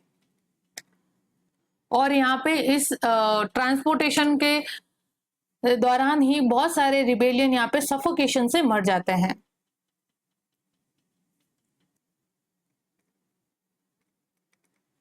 सफोकेशन से यहाँ पे मर जाते हैं बिकॉज उनको एक क्लोज्ड वैगन के अंदर एक साथ ठूस दिया जाता है, जिसकी वजह से वहां पे बहुत ज्यादा सफोकेशन होने की वजह से बहुत सारे टेनेंट्स की यहीं पे वैगन के अंदर ही डेथ हो जाती है, और इसी को कहते हैं वैगन ट्रेजेडी। और इस घटना को किस नाम से जाना जाता है, वैगन ट्रेजेडी। तो यहाँ पे क्वेश्चन आ जाए, यूपीएससी में तो नहीं पूछा जाता ऐसा क्वेश्चन, लेकिन कहीं पीसीएस वगैरह में पूछा जा सकता है, या अदर किसी सबऑर्डिनेट एग्जाम में पूछा जाता है कि wagon tragedy is related with which rebellion, या ऐसे दे देंगे कि wagon tragedy is related with. तो आपको ऑप्शन के अंदर अगर मालाबार रिबेलियन दिखे, या मोपला रिबेलियन दिखे, या मापिला रिवोल्ट दिखे, जो भी आपको इन तीनों नाम में से दिखे उसके ऊपर आप यहाँ पे टिक कर देना, आपका राइट आंसर यहाँ पे हो जाता है। तो वैगन ट्रेजेडी जो है वो related with the Moplah revolt. और क्या थी वैगन ट्रेजेडी, वो मैंने आपको अच्छे से समझा दी। यहाँ पे बहुत सारे लोगों को अरेस्ट कर दिया जाता है, मोपला टेनेंट्स को, और उनको एक साथ एक क्लोज वैगन के अंदर ठूस दिया जाता है, जिसकी वजह से वहां पे सफोकेशन होता है, और सफोकेशन से उनकी वहां पे बहुत सारे टेनेंट्स की वहां पे डेथ हो जाती है। इसी को कहते हैं वैगन ट्रेजेडी। तो अब यहाँ पे एक और क्वेश्चन है जो यूपीएससी के लिए हो सकता है, कि जो फर्स्ट अगर हम सदर्न इंडिया के अंदर नेशनलिस्ट अपराइजिंग देखे, या वी कैन से कि first case of nationalist uprising in southern India या साउथ इंडिया, तो आपको ये मोपला इसका राइट आंसर हो जाता है, मोपला रिबेलियन। मोपला रिबेलियन जो है वो साउथ इंडिया का फर्स्ट केस है नेशनलिस्ट अपराइजिंग का, ठीक है। तो ये था हमारा मोपला रिबेलियन। नेक्स्ट देखते हैं। नेक्स्ट यहाँ पे आपका आता है बारडोली सत्याग्रह। बारडोली सत्याग्रह जो 1928 में होता है, और बारडोली सत्याग्रह को जो है वो गुजरात रीजन के अंदर होता है। जैसे खेड़ा हुआ था वैसे ही बारडोली भी यहाँ पे गुजरात रीजन के अंदर होता है, और इसकी लीडरशिप भी किनके हाथों में होती है, वल्लभ भाई पटेल के हाथों में होती है। ध्यान देना यहाँ पे सिर्फ वल्लभ भाई पटेल है। अब सरदार वल्लभ भाई पटेल कैसे है वो हम आगे देखते हैं। तो बारडोली सत्याग्रह जो है स्टार्ट हुआ था for the reduction in revenue, reduction in revenue for a year, एक साल के लिए रेवेन्यू के अंदर रिडक्शन करवाने के ऊपर ये बारडोली सत्याग्रह स्टार्ट होता है। और यहाँ पे रिडक्शन ये क्यों मांग रहे थे, for because of natural calamity. यहाँ पे नेचुरल क्लैमिटी अकर होती है, जिसके कारण बैड हार्वेस्ट होता है उस समय, और जो टेनेंट्स थे वो यहाँ पे रेवेन्यू रेंट पे नहीं कर पा रहे थे। तो यहाँ पे टेनेंट्स जो थे उन्होंने, या जो पीजेंट थे उन्होंने यहाँ पे गवर्नमेंट से रिक्वेस्ट की कि आप रेवेन्यू के अंदर रिडक्शन की करें, लेकिन इसके बजाय यहाँ पे गवर्नमेंट क्या करती है, लैंड रेवेन्यू में इंक्रीमेंट कर देती है या इन्हांसमेंट करती है बाय 30%। तो यहाँ पे 30% लैंड रेवेन्यू के अंदर इंक्रीमेंट कर दिया जाता है। अब यहाँ पे कंडीशन और ज्यादा वर्स्ट हो जाती है कि ऑलरेडी बैड हार्वेस्ट फॉलो हुआ है, नेचुरल क्लैमिटी अकर हुई है इन दी बारदोली डिस्ट्रिक्ट, और ऑलरेडी यहाँ पे पीजेंट जो एग्जिस्टिंग रेवेन्यू रेट है वो पे नहीं कर पा रहे हैं, तो ये इनहेंस्ड रेवेन्यू रेट कैसे पे कर पाएंगे। तो ये सिचुएशन यहाँ पे क्रिएट होती है, और इसकी वजह से यहाँ पे फिर पीजेंट जो है वो ऑर्गेनाइज होके एक ऑर्गेनाइजेशन बना के ब्रिटिश गवर्नमेंट के सामने अपना एजिटेशन जो है वो बारदोली सत्याग्रह के रूप में रखते हैं, जिसकी लीडरशिप करते हैं वल्लभ भाई पटेल। और वल्लभ भाई पटेल ने इन पीजेंट को ऑर्गेनाइज किया, और इस ऑर्गेनाइजेशन का नाम रखा यहाँ पे नो रेवेन्यू कैंपेन, यानी कि गवर्नमेंट को कोई भी रेवेन्यू आपको पे नहीं करना है जब तक कि गवर्नमेंट जो है वो आपकी डिमांड ना मान ले, यानी कि रेवेन्यू के अंदर रिडक्शन ना कर दे। तो यहाँ पे वल्लभ भाई पटेल जो है इनके साथ महिलाएं भी जुड़ती है, लेडीज भी यहाँ पे पीजेंट्स के साथ साथ, not only men but ladies were also associated with in the with the Bardoli Satyagraha. तो लेडीज ने यहाँ पे वल्लभ भाई पटेल को सरदार की उपाधि दी थी, सरदार का टाइटल जो है इनको यहाँ पे कॉन्फर किया था। इस वजह से उसके बाद से ही वल्लभ भाई पटेल का नाम जो है सरदार वल्लभ भाई पटेल पड़ा। तो सरदार की टाइटल जो है, सरदार का टाइटल इनको किसने दिया, जो बारदोली सत्याग्रह के अंदर वुमेन ने पार्टिसिपेट किया था, उन वुमेन्स ने यहाँ पे वल्लभ भाई पटेल को सरदार की उपाधि दी। और सरदार वल्लभ भाई पटेल ने यहाँ पे पीजेंट को क्लियर गाइडेंस दिए थे कि किसी भी तरह का अगर ब्रिटिश ऑफिशियल की तरफ से किसी भी तरह का इंसाइटमेंट किया जाता है या भड़काया जाता है आपको, तो उसका रिस्पॉन्स आप फिजिकली नहीं दोगे, किसी भी तरह फिजिकल एक्शन यहाँ पे आप नहीं करोगे, आपका जो मेथड होगा वो कंप्लीट नॉन वायलेंट होगा। तो इस वजह से यहाँ पे नॉन वायलेंट इन कैरेक्टर है, यानी गांधी जी की आइडियोलॉजी फॉलो हो रही है। इस वजह से बारदोली रिवोल्ट नहीं होगी, बारदोली सत्याग्रह है, यानी कि यहाँ पे सत्याग्रह परफॉर्म किया गया, जैसे कि चंपारण में किया गया, खेड़ा के अंदर किया गया।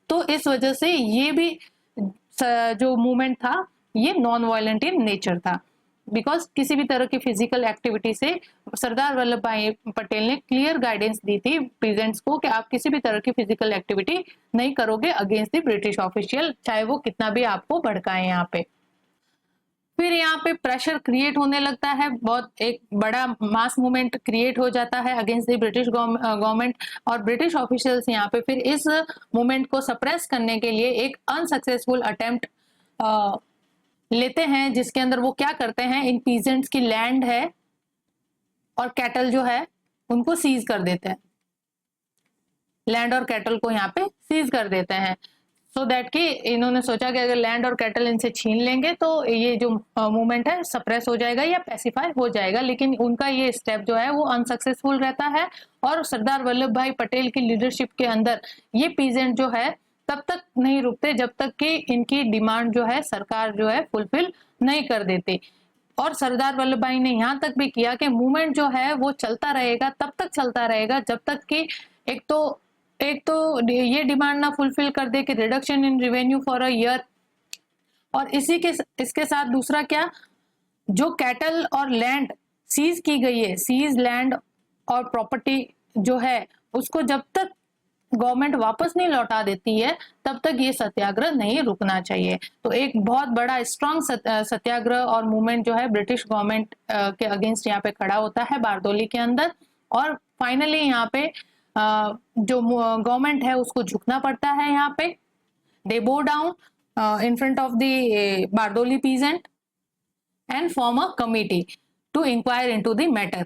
फिर यहाँ पे फाइनली गवर्नमेंट इनकी इन डिमांड को सुनने के लिए या इनके अंदर इंक्वायरी करने के लिए एक कमेटी का गठन करते हैं, और जिसके मेंबर होते हैं चुन्नीलाल मेहता। चुन्नीलाल मेहता जो थे वो गवर्नर जनरल की काउंसिल के एक प्रोमिनेंट मेंबर हुआ करते थे, चुन्नीलाल मेहता। तो यहाँ पे कमेटी गठित की जाती है, इंक्वायरी की जाती है, फिर उस कमेटी के रिकमेंडेशन पे फिर क्या कंक्लूजन निकलता है कि जो लैंड रेवेन्यू जो 30% बढ़ा दिया था उसको कंप्लीटली इलीगल और वॉइड घोषित कर दिया जाता है और इसको यहाँ पे रिपील कर दिया जाता है। उसकी बजाय क्या किया जाता है, 6.03% का रेवेन्यू रेट फिक्स किया जाता है और इस रेट के ऊपर फिर ये लैंड रेवेन्यू यहाँ पे कलेक्शन होता है और जो सीज की गई प्रॉपर्टी थी, लैंड और कैटल, वो भी वापस पीजेंट्स को यहाँ पे रिटर्न कर दी जाती है और इस तरह से बारडोली सत्याग्रह का यहाँ पे एंड होता है। तो यहाँ पे क्वेश्चन क्या फॉर्म हो सकते हैं बारडोली सत्याग्रह से आपके, कि इसकी लीडरशिप किन्होंने की थी। बारडोली सत्याग्रह वाज लेड बाय, तो यहाँ पे आपका आंसर हो जाता है सरदार वल्लभ भाई पटेल। तो लीडरशिप है वल्लभ भाई पटेल। कब हुआ, 1928 के अंदर। कहाँ हुआ, गुजरात। रीजन पूछ लिया जाए आपको, यहाँ पे रीजन है यहाँ आपका गुजरात। खेड़ा भी कहाँ था, गुजरात के अंदर। और दोनों ही, खेड़ा और बारडोली दोनों ही क्या थे, सत्याग्रह यानी कि नॉन वायलेंट कैरेक्टर है। Gandhi ji ideology was performed over here. और इसी बारडोली सत्याग्रह के अंदर ही वल्लभ भाई पटेल को क्या दी थी, टाइटल ऑफ सरदार। सरदार की उपाधि कहां से मिली, तो यहाँ पे बारडोली सत्याग्रह से मिली है। किन्होंने दी यहाँ पे, जो वुमन एसोसिएटेड थी विद दिस सत्याग्रह, बारडोली सत्याग्रह, उन्होंने सरदार वल्लभ भाई पटेल को सरदार की उपाधि प्रदान की। तो ये मेन क्वेश्चन आपके पीसीएस वगैरह में पूछे जा सकते हैं। नेक्स्ट यहाँ पे हम देखते हैं ऑल इंडिया किसान सभा, यानी ऑल इंडिया किसान सभा का फॉर्मेशन कैसे होता है। ऑल इंडिया किसान सभा क्या है, यहाँ पे what is all India Kisan सभा। तो ये एक ग्रास रूट ऑर्गेनाइजेशन है जो डेडिकेटेड है towards the advocating for farmers rights and promoting anti feudal movement. तो इसके दो मेन एम क्या है इसका, फार्मर्स राइट को प्रोटेक्ट करना यहाँ पे, यानी फार्मर्स राइट्स की एडवोकेसी करना, और सेकंड यहाँ पे एंटी फ्यूडल मूवमेंट का प्रमोशन करना।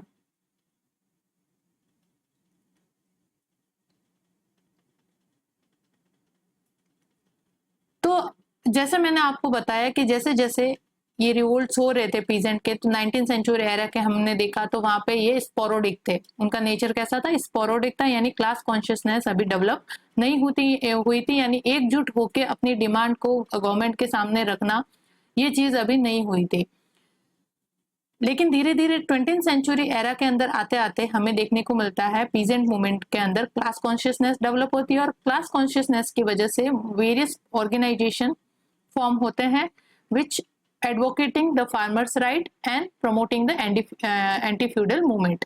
तो ये ऑर्गेनाइजेशन जो है हमें हर एक स्टेट के अंदर देखने को मिलते हैं। मोस्टली बिहार जो है वो यहाँ पे बर्थ प्लेस माना जाता है पीजेंट मूवमेंट का, और वी कैन से कि यहाँ पे ऑल इंडिया किसान सभा का भी बर्थ प्लेस जो है वो ये बिहार ही है, बिकॉज बिहार जो है यहाँ पे स्वामी सहजानंद का मेन पॉलिटिकल सेंटर हुआ करता था। अब कौन है यहाँ पे स्वामी सहजानंद? स्वामी सहजानंद जो है वो एक नेशनलिस्ट लीडर है जो असेटिक है, यानी कि सन्यासी है, और साथ में यहाँ पे nationalist leader and freedom fighter भी है। थोड़े से राइटिस्ट आइडियोलॉजी को फॉलो करते हैं ये।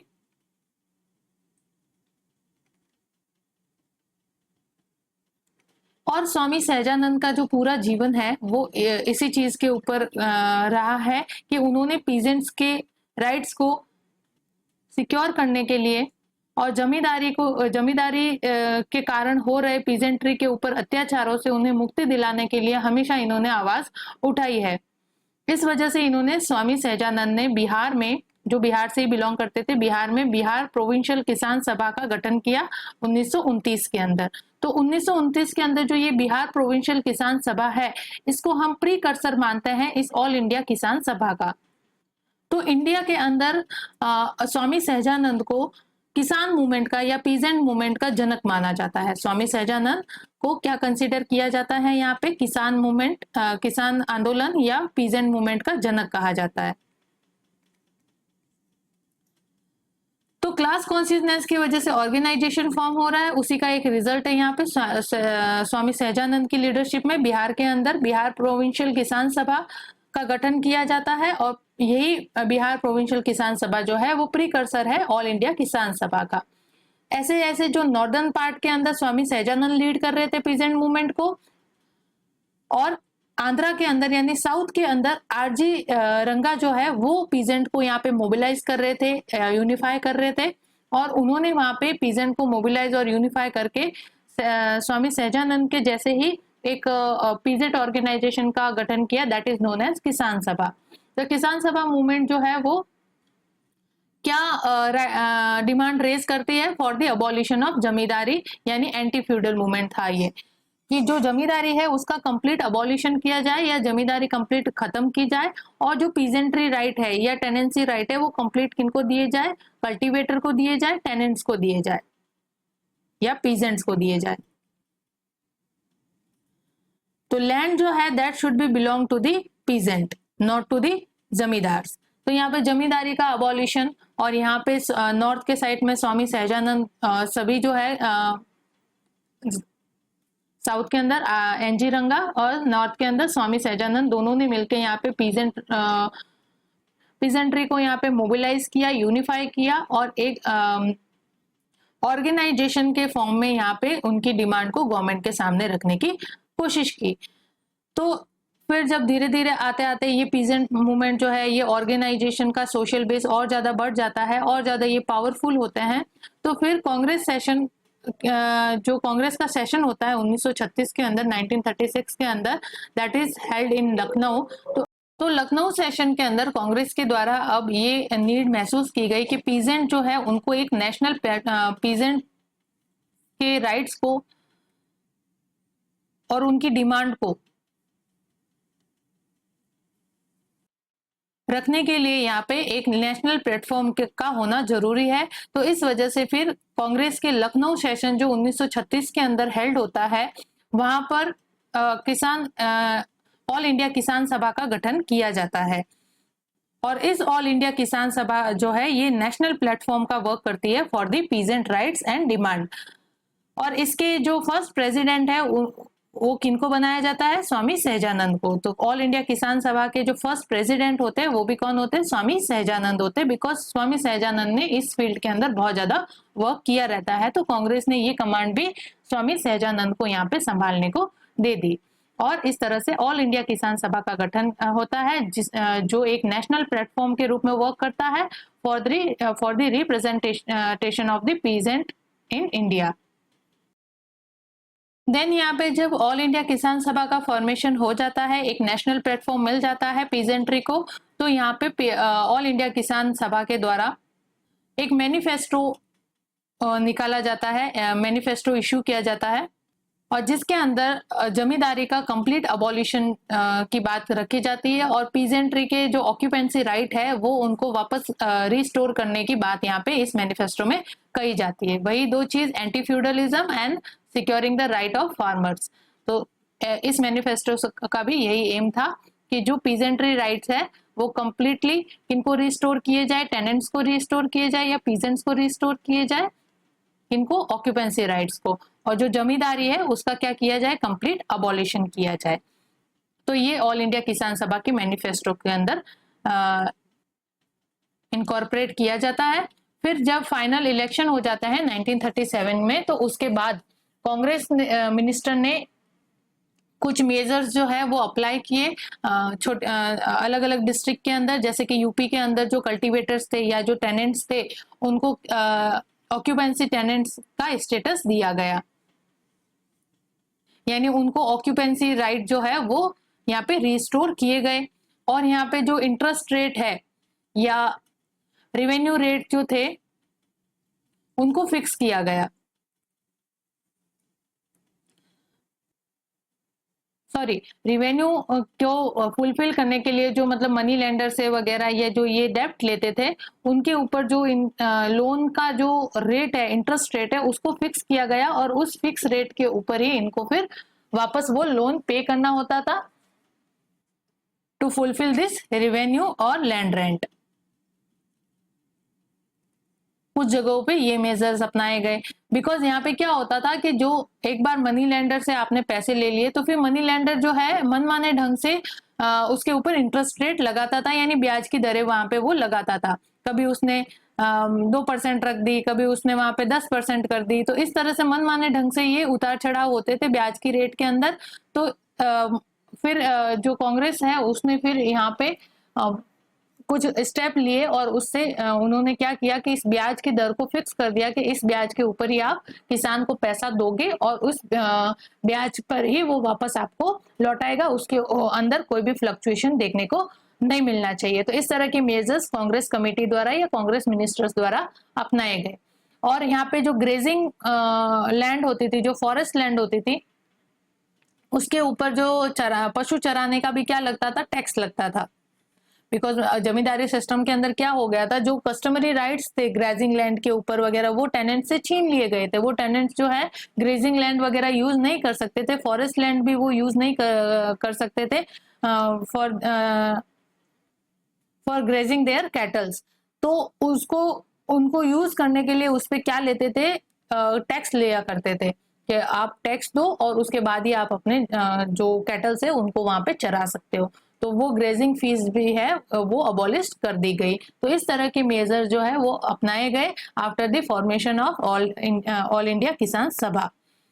तो यहाँ पे ऑल इंडिया किसान सभा ने एक नेशनल प्लेटफॉर्म या ग्रास रूट प्लेटफॉर्म का वर्क किया फॉर दी पीजेंट्स और we can say peasantry of India, और जिसने पीजेंट्री को यहाँ पे नेशनल प्लेटफॉर्म प्रोवाइड करवाया for their representation, so that कि वो अपनी डिमांड्स और ग्रीवेंसेस गवर्नमेंट के सामने अप्रोप्रिएटली रख सके without doing revolt and rebellion and holding arm rebellions.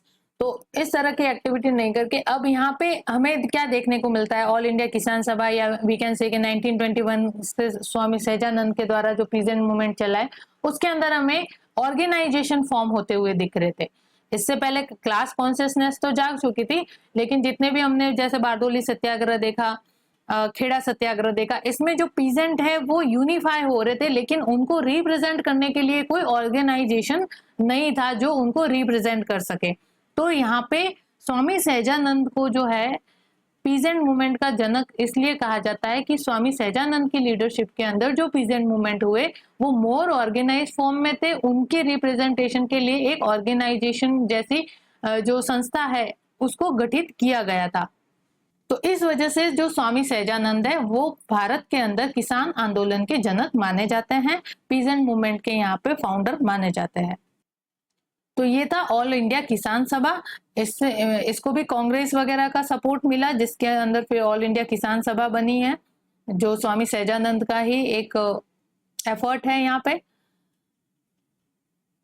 तो यहाँ तक जितने भी हमने मूवमेंट्स देखे, रिबेलियन देखे, वो कहीं ना कहीं गांधीयन लीडरशिप से इन्फ्लुएंस थे। और अब जब हम दो मूवमेंट बचे हैं, तेलंगाना और तीभागा मूवमेंट, वो जो दोनों मूवमेंट है वो completely communist party of India जो है उससे इन्फ्लुएंस्ड है। तो अब हम देखते हैं Tebhaga movement in Telangana region. Tebhaga movement और तेलंगाना मूवमेंट जो है यहाँ पे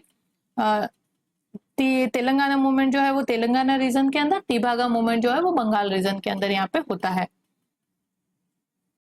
अब जब यहाँ पे ऑल इंडिया किसान सभा का गठन हो जाता है, तो अब तीभागा मूवमेंट जो है उसका ईयर देखो आप 1946, 1947। तो यहाँ पे पीजेंट मूवमेंट को इसके बाद से ऑल इंडिया किसान सभा के फॉर्मेशन के बाद से 1936 में जितने भी पीजेंट मूवमेंट इंडिया में होते हैं इसके बाद उनकी लीडरशिप जो है वो ऑल इंडिया किसान सभा यहाँ पे करता है। तो ये मूवमेंट भी तीभागा मूवमेंट जो है वो बंगाल रीजन के अंदर ऑल इंडिया किसान सभा के द्वारा लेड किया जाता है। और जो इन्फ्लुएंस होता है, ये तीभागा मूवमेंट जो इन्फ्लुएंस होता है वो कम्युनिस्ट पार्टी ऑफ इंडिया से इन्फ्लुएंस होता है। इसको सपोर्ट जो है वो ऑल इंडिया किसान सभा इसका पॉलिटिकल रिप्रेजेंटेटर है, और कम्युनिस्ट पार्टी ऑफ इंडिया जो है इसका एक सपोर्टर है। ठीक है, इस तरह से समझिए। और ये यहाँ पे एक पीजेंट एजिटेशन है, और किस वजह से ये इनिशिएट होता है, यहाँ पे तीभागा। अब यहाँ पे तीभागा का मतलब है 3 भाग, 3 भाग, या वी कैन से 3 शेयर।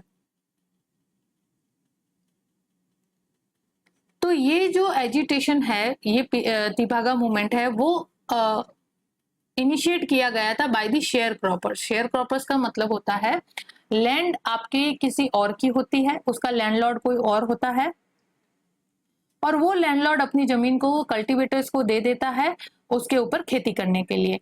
फिर जो भी प्रोड्यूस वहां से होता है उसका उसमें क्या होता है, उसका शेयर होता है।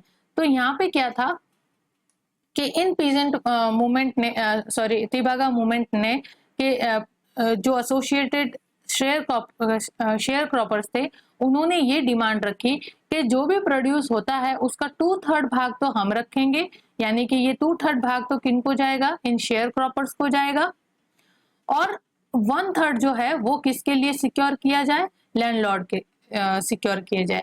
इससे पहले ये सिस्टम उल्टा था, लैंडलॉर्ड चाहे तो इसमें 50-50 रख सकता था, बिकॉज उसकी लैंड है, 50-50 रख सकता था, या फिर वो अपने मुताबिक 75% या 25% का ऐसा रख सकता था। उसके अकॉर्डिंग वो जैसा भी शेयर लेना चाहे वो लेता था। तो इससे क्या होता था कि हार्डली कौन लैंडलॉर्ड होगा जो पीजेंट के हक के अंदर उनको क्रॉप्स के अंदर शेयर देगा, वो ऑलरेडी अपने प्रॉफिट का सोचेगा। तो यहाँ पे लैंडलॉर्ड जो है वो इन शेयर क्रॉपर्स से अधिक शेयर जो है वो लेते थे या भाग लेते थे। तो इस वजह से यहाँ पे जो पीजेंट्स थे उनको कुछ भी नहीं मिल पाता था, वो मेयरली एक जैसे लेबर होते हैं, वर्कर होते हैं, उसकी तरह यहाँ पे काम करते थे दिन भर, और लास्ट में जब प्रोडक्शन हो जाता था तो उसका छोटा मोटा हिस्सा इनके हाथ में आता था, बाकी किनके हाथों में चला जाता था, लैंडलॉर्ड के। तो इसकी वजह से इनकी जो डे बाय डे कंडीशन है वो डिग्रेड होती जा रही थी, जो ये एग्रीकल्चर की जॉब है वो नॉन प्रॉफिटेबल होती जा रही थी। तो उनका फिर इस चीज से इंटरेस्ट भी खत्म हो रहा था, और उसके अलावा उनके पास कोई रोजगार का अदर ऑप्शन नहीं था। इस वजह से यहाँ पे ये एजिटेशन जो है वो एग्रीवेट हो जाता है, और फिर ये तीभागा मूवमेंट के रूप में यहाँ पे सामने देखने को मिलता है। तो उनकी मेन डिमांड क्या थी कि ये शेयर क्रॉपर्स जो थे, इनकी डिमांड क्या थी कि 2/3 पार्ट तो उनके लिए रखा जाए क्रॉप्स प्रोडक्शन का, और 1/3 जो है वो लैंडलॉर्ड को दिया जाए। तो इस तरह की डिमांड जो है वो रखी गई थी। लैंडलॉर्ड ने आप क्या सोचते हो, लैंडलॉर्ड ने यहाँ पे इनिशियली में इस चीज को सपोर्ट किया होगा क्या, नहीं किया हो, ठीक है। तो फिर लेकिन क्या बहुत ज्यादा ये मूवमेंट जो है वो एग्रीवेट होता है, और धीरे धीरे ये मूवमेंट जो है वो बढ़ता जाता है, और इसको सपोर्ट फिर कम्युनिस्ट पार्टी का मिलता है, और कम्युनिस्ट पार्टी जो है वो आर्म रिबेलियन को सपोर्ट करती थी, और फिर finally communist party of India के द्वारा इन रिबेलियंस को यहाँ पे एम्यूनिशन और आर्म्स प्रोवाइड करवा दिए जाते हैं, जिसकी वजह से फिर ये शेयर क्रॉपर जो है इन लैंडलॉर्ड के ऊपर अटैक करने लग जाते हैं। और फिर जहाँ पे ये खाली अपना शेयर मांग रहे थे, उसके बाद में ये धीरे धीरे अपने कैंपेन के अंदर ये भी चलाने लगे बाद में कि कंप्लीट अबॉलिशन करो किसका, जमींदारी का, जमींदारी है उसका कंप्लीट अबॉलिशन किया जाए। इस तरह की कैंपेनिंग भी होने लगी कि पहले तो ये मूवमेंट चला था, खाली वो शेयर मांग रहे थे, लैंडलॉर्ड ने देखा कि अब ये हमारी जमींदारी को ही अबॉलिश करने के तरफ चले गए हैं, तो इससे फिर लैंडलॉर्ड ने डर के राजी हो गए वो ये शेयर जो कंडीशन थी उसको अडॉप्ट करने के लिए कि ठीक है, हमारे जो भी क्रॉप प्रोडक्शन होगा उसका 2/3 पार्ट तो शेयर क्रॉपर्स को जाएगा और 1/3 हम लेंगे। तो इस चीज के ऊपर फिर ये लैंडलॉर्ड राजी हो गए। क्यों? क्योंकि ये कैंपेन किस तरफ चला गया था, जहां पे ये सिर्फ अपना शेयर डिमांड कर रहे थे, उसके बजाय वो कंप्लीटली जमींदारी के अबॉलिशन की तरफ चला गया था। तो इससे फिर लैंडलॉर्ड जो है वो थोड़े से प्रेशर में आ गए। तीभागा वर्ड का मीनिंग समझ में आ गया, 3 शेयर, 3 भाग। और ये प्रैक्टिस जो है ये आज भी होती है विलेजेस के अंदर। अगर आप जाके देखो तो जो लोग अपनी लैंड के ऊपर खेती नहीं कर पाते हैं, पहले करते थे लेकिन अब नहीं कर पाते, तो वो अपनी लैंड किसी और को देते हैं कल्टीवेशन के लिए, और जो भी फाइनल प्रोडक्शन होता है उसमें से वो उनका शेयर जो है वो डिसाइड करते हैं और ले लेते हैं। ठीक है, तो वो अपना शेयर जो है अकॉर्डिंग टू मौसम, जो सीजन होते हैं, रबी का सीजन और खरीफ का सीजन, उसके अंदर अलग अलग होता है। तो वो जो कल्टीवेटर्स है जो उस लैंड पे वर्क करते हैं, वो लैंड उनसे बिलोंग नहीं करती है, उसका लैंडलॉर्ड कोई और होता है, वो जस्ट वहां पे कल्टीवेशन करते हैं, उनको कहते हैं शेयर क्रॉपर्स। और शेयर क्रॉपर्स को उस समय क्या कहते थे, भागदार्स कहते थे, यानी नहीं, बरगादार्स, अधियार्स, तो ये उनके नाम हुआ करते थे शेयर क्रॉपर्स के, बरगादार्स और अधियार्स। और इस तरह से फिर ये मूवमेंट जो है, लैंडलॉर्ड जो है इसके अंदर फाइनली मान जाते हैं, एक्सेप्ट कर लेते हैं इस कंडीशन को। 2/3 will go to the tenants और कल्टीवेटर्स और to the share croppers, and 1/3 will be go to the landlord.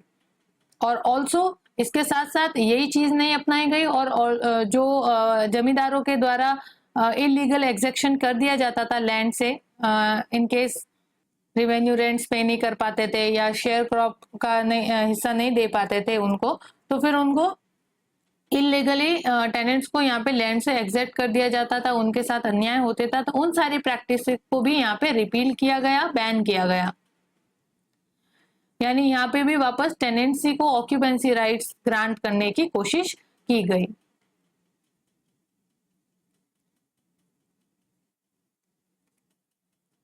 तो कम्युनिस्ट पार्टी ऑफ इंडिया की वजह से, उसके इन्फ्लुएंस की वजह से ये मूवमेंट जो है थोड़ा सा वायलेंट नेचर का होता है। तो ये था तीभागा मूवमेंट जो बिहार बंगाल रीजन के अंदर होता है, और मेन कॉज था इसका शेयर क्रॉप्स के अंदर share, that is 2/3 to tenants and 1/3 to landlord. All India Kisan Sabha इसका पॉलिटिकल रिप्रेजेंटेटिव होता है, और सीपीआई जो है central communist party of India उसका सपोर्टर होता है। तो इस तरह से ये मूवमेंट जो है वो एंड होता है। नेक्स्ट हम देखते हैं Telangana movement. Next peasant movement हमें देखने को मिलता है तेलंगाना मूवमेंट 1944 से 46 के पीरियड के बीच में। और अब तक यहाँ पे जो है इंडिया को फ्रीडम जो है नहीं मिली थी, अभी भी ब्रिटिश रूल यहाँ पे चल रहा था। तो तेलंगाना मूवमेंट का भी मेन रीजन यही है, ऑपरेसिव लैंडलॉर्डिज्म, यानी कि जो लैंडलॉर्ड थे उनके ऑपरेसिव मेजर्स की वजह से यहाँ पे भी पीजेंट्री है वो एडवर्सली अफेक्ट हो रही थी। बिकॉज तेलंगाना मूवमेंट जो है वो तेलंगाना रीजन के अंदर होता है, जो कि उस समय प्रिंसली स्टेट ऑफ हैदराबाद का पार्ट था, और वहां पे किसकी हुकूमत चलती थी, निजाम की। लास्ट निजाम जो है, जब हैदराबाद इंडिया के अंदर मर्ज होता है, वो तब होता है Osman Ali Khan, last ruler of Nizam of Hyderabad, Usman Ali Khan. तो इस समय 1944-46 के समय पे यहाँ पे Hyderabad as a princely state थी, और इस प्रिंसली स्टेट पे रूल किसका था, निजाम था, निजाम का। और निजाम के अंदर जो फ्यूडल लॉर्ड्स हुआ करते थे वो यहाँ पे लैंड जो है वो होल्ड करके रखते थे, यानी कि लैंड की जो प्रोप्राइटरी राइट्स है वो उन लैंडेड एरिस्टोक्रेट के पास होती थी, जो निजाम के अंदर रहते थे, या निजाम के दरबार के अंदर, या कोर्टिशंस जो होते थे, या निजाम के द्वारा नियुक्त किए गए जो लैंडलॉर्ड होते थे, उनके हाथों में लैंड के प्रॉपर्टी राइट्स हुआ करते थे, और पीजेंट्री जो है वो उनके अंडर में वर्क करती थी। तो वी कैन से कि हैदराबाद के अंदर कंप्लीटली फ्यूडल मोनार्की थी, यानी जो जमींदार थे उनकी यहाँ पे सत्ता चलती थी, जो कि कंप्लीट अथॉरिटी तो निजाम के पास हुआ करती थी, लेकिन वो यहाँ पे प्रिविलेज थे इस राइट्स के कि उनको लैंड की प्रॉपर्टी राइट पूरे उनके पास थे। तो यहाँ पे कंप्लीट फ्यूडल मोनार्की देखने को मिलती है, और इस फ्यूडल मोनार्की की वजह से ही यहाँ पे पीजेंट्री की जो कंडीशन है वो एडवर्सली अफेक्ट होती है।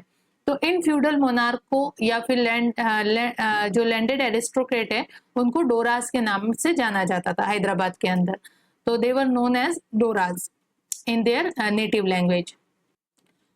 और इस तेलंगाना मूवमेंट को वहां के नेटिव लैंग्वेज के अंदर कहा जाता है तेलंगाना सयुधा पोरोत्तम, तेलंगाना सयुधा पोरोत्तम। तो ये उनके नेटिव लैंग्वेज के अंदर इस तेलंगाना रिबेलियन का नाम है।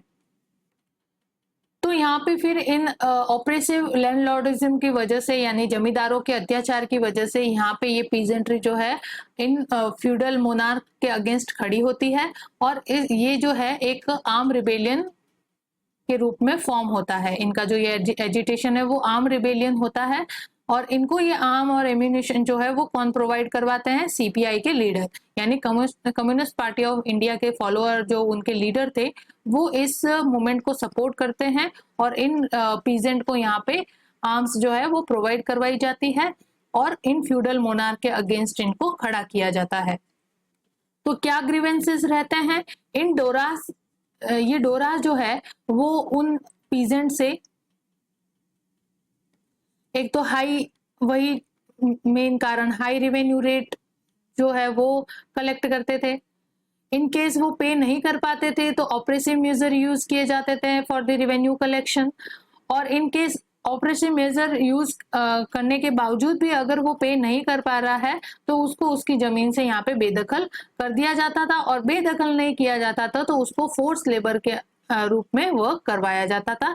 यानी कोई भी वेजेस नहीं देना है, दिन से रात तक वहां पे काम करो और उसके बदले में उसको कुछ भी वेजेस या उसको जो शेयर है वो नहीं मिलता था। तो इस तरह से यहाँ पे वेती परफॉर्म होने लगी। वेती जो है इनके नेटिव लैंग्वेज के अंदर, हैदराबाद की नेटिव लैंग्वेज के अंदर वेती किसको कहते हैं? फोर्स लेबर को कहते हैं, यानी फोर्सफुली जो काम करवाया जाता है उसको वहां पे वेती कहते हैं।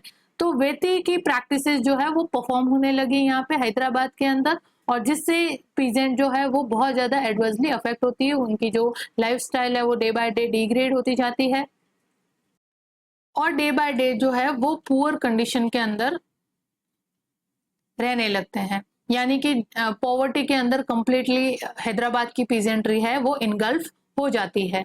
तो यहाँ पे इंडियन नेशनल कांग्रेस, आंध्र जन संगम और आंध्र महासभा जो है उन्होंने इन जो हैदराबाद के तेलंगाना रीजन की पुअर पीजेंट्री है उनके इश्यूज को यहाँ पे रेज किया गवर्नमेंट के सामने, उसको पॉलिटिकली यहाँ पे रिप्रेजेंट किया, उनकी डिमांड को और उनकी कंडीशन को यहाँ पे गवर्नमेंट के सामने इनके द्वारा रखा गया, इंडियन नेशनल कांग्रेस, आंध्र जन संगम और आंध्र महासभा के द्वारा। और यहाँ पे एक और ऑर्गेनाइजेशन की फॉर्मेशन होती है, दैट इज जागीर रोयतु संगम। जागीर रोयतु संगम जो 1940 के अंदर, 1940 के अंदर इसका फॉर्मेशन किया जाता है। इसका फॉर्मेशन करने का मेन एम क्या था कि गवर्नमेंट के ऊपर प्रेशर बिल्ड करना, सो दैट कि वो इस पीजेंट्री की जो वर्किंग कंडीशन है अंडर द डोराज उसको इंक्वायर कर सके और उनकी प्रॉब्लम का रिजोल्यूशन किया जा सके बाय द ब्रिटिश गवर्नमेंट। तो इस ऑर्गेनाइजेशन का यही एम था। तो जागीर रोयतु संगम 1940 में फॉर्म होता है। फाइनली ब्रिटिश गवर्नमेंट इस तेलंगाना की पुअर पीजेंट्री की जो इश्यूज है उसको इंक्वायर करती है और इसके ऊपर लॉ और लेजिस्लेचर बनाया जाता है, जिसके अंदर फाइनली वेटी जो है फोर्स लेबर है उसको अबॉलिश कर दिया जाता है और जो लैंड इनसे छीन ली जाती है, सीज कर ली जाती है लैंडलॉर्ड के द्वारा, वो लैंड भी इनको वापस रिडिस्ट्रीब्यूट कर दी जाती है इन पीजेंट्री के अमंग। एंड जो डेब्ट साइकिल के अंदर वो फंस जाते हैं, जैसे मैंने बताया हुआ आपको पहले भी यहाँ पे कि हाई रेवेन्यू रेट को पे करने के लिए वो मनी लेंडर से यहाँ पे डेब्ट लेते थे और अपनी जो जमीन है उसको गिरवी रखते थे या और किसी चीज को, अपनी बिलोंगिंग्स को यहाँ पे उनके पास, मनी लेंडर के पास मोर्टगेज के रूप में रखते थे। तो इस डेब्ट को भी वापस सेटल डाउन कर लिया गया और फाइनली लैंड जो है उनको रिडिस्ट्रीब्यूट कर दी गई और इस पीजेंट्री की कंडीशन को यहाँ पे वापस इंप्रूव किया गया by the British government. Because 1944 और 46 का एरा आते आते यहाँ पे जो प्रोविंशियल गवर्नमेंट है, इंडिया की जो गवर्नमेंट है या वी कैन से कि जो इंटरिम गवर्नमेंट है वो बहुत ज्यादा पावरफुल हो चुकी थी। यानी इंडियंस अभी रिप्रेजेंट कर रहे थे हर चीज को और British government was just about to leave India. तो 44-46 के पीरियड में इंडियंस के द्वारा जो प्रेशर क्रिएट किया जाता था वो मोर स्ट्रांग था और उसको सप्रेस करना अब ब्रिटिश लोगों के कैपेसिटी से बाहर था। तो इस वजह से फिर फाइनली ब्रिटिश गवर्नमेंट को यहाँ पे इनकी बातों को सुनना पड़ा और उनके लिए फिर लॉ और लेजिस्लेचर बनाया गया, जिसके अंदर वेटी को अबॉलिश किया गया, यानी कि फोर्स लेबर को अबॉलिश कर दिया गया और ये मेजर्स किए गए, यानी डेप्ट वगैरह सेटल डाउन कर दिया गया, लैंड वापस रिडिस्ट्रीब्यूट की गई, जिसके कारण वापस पीजेंट्री की कंडीशन जो है वो इम्प्रूव होती है। तो ये सारे जो मूवमेंट्स थे ये हमारे पीजेंट मूवमेंट है। हमने 19th century peasant movement cover किए, 20th century peasant movement cover किए, जिसके अंदर हमने उनके कैरेक्टरिस्टिक देखे। 19th सेंचुरी के पीजेंट मूवमेंट और 20th सेंचुरी के पीजेंट मूवमेंट के कंपैरिजन करते हुए हमने उसके कैरेक्टरिस्टिक को देखा और एक एक करके सारे पीजेंट मूवमेंट को हमने यहाँ पे एनालाइज किया। I hope you like this session and stay tune with the channel till next video, and please do like, share and comment to our YouTube channel and study channel examyatra.com. Thank you.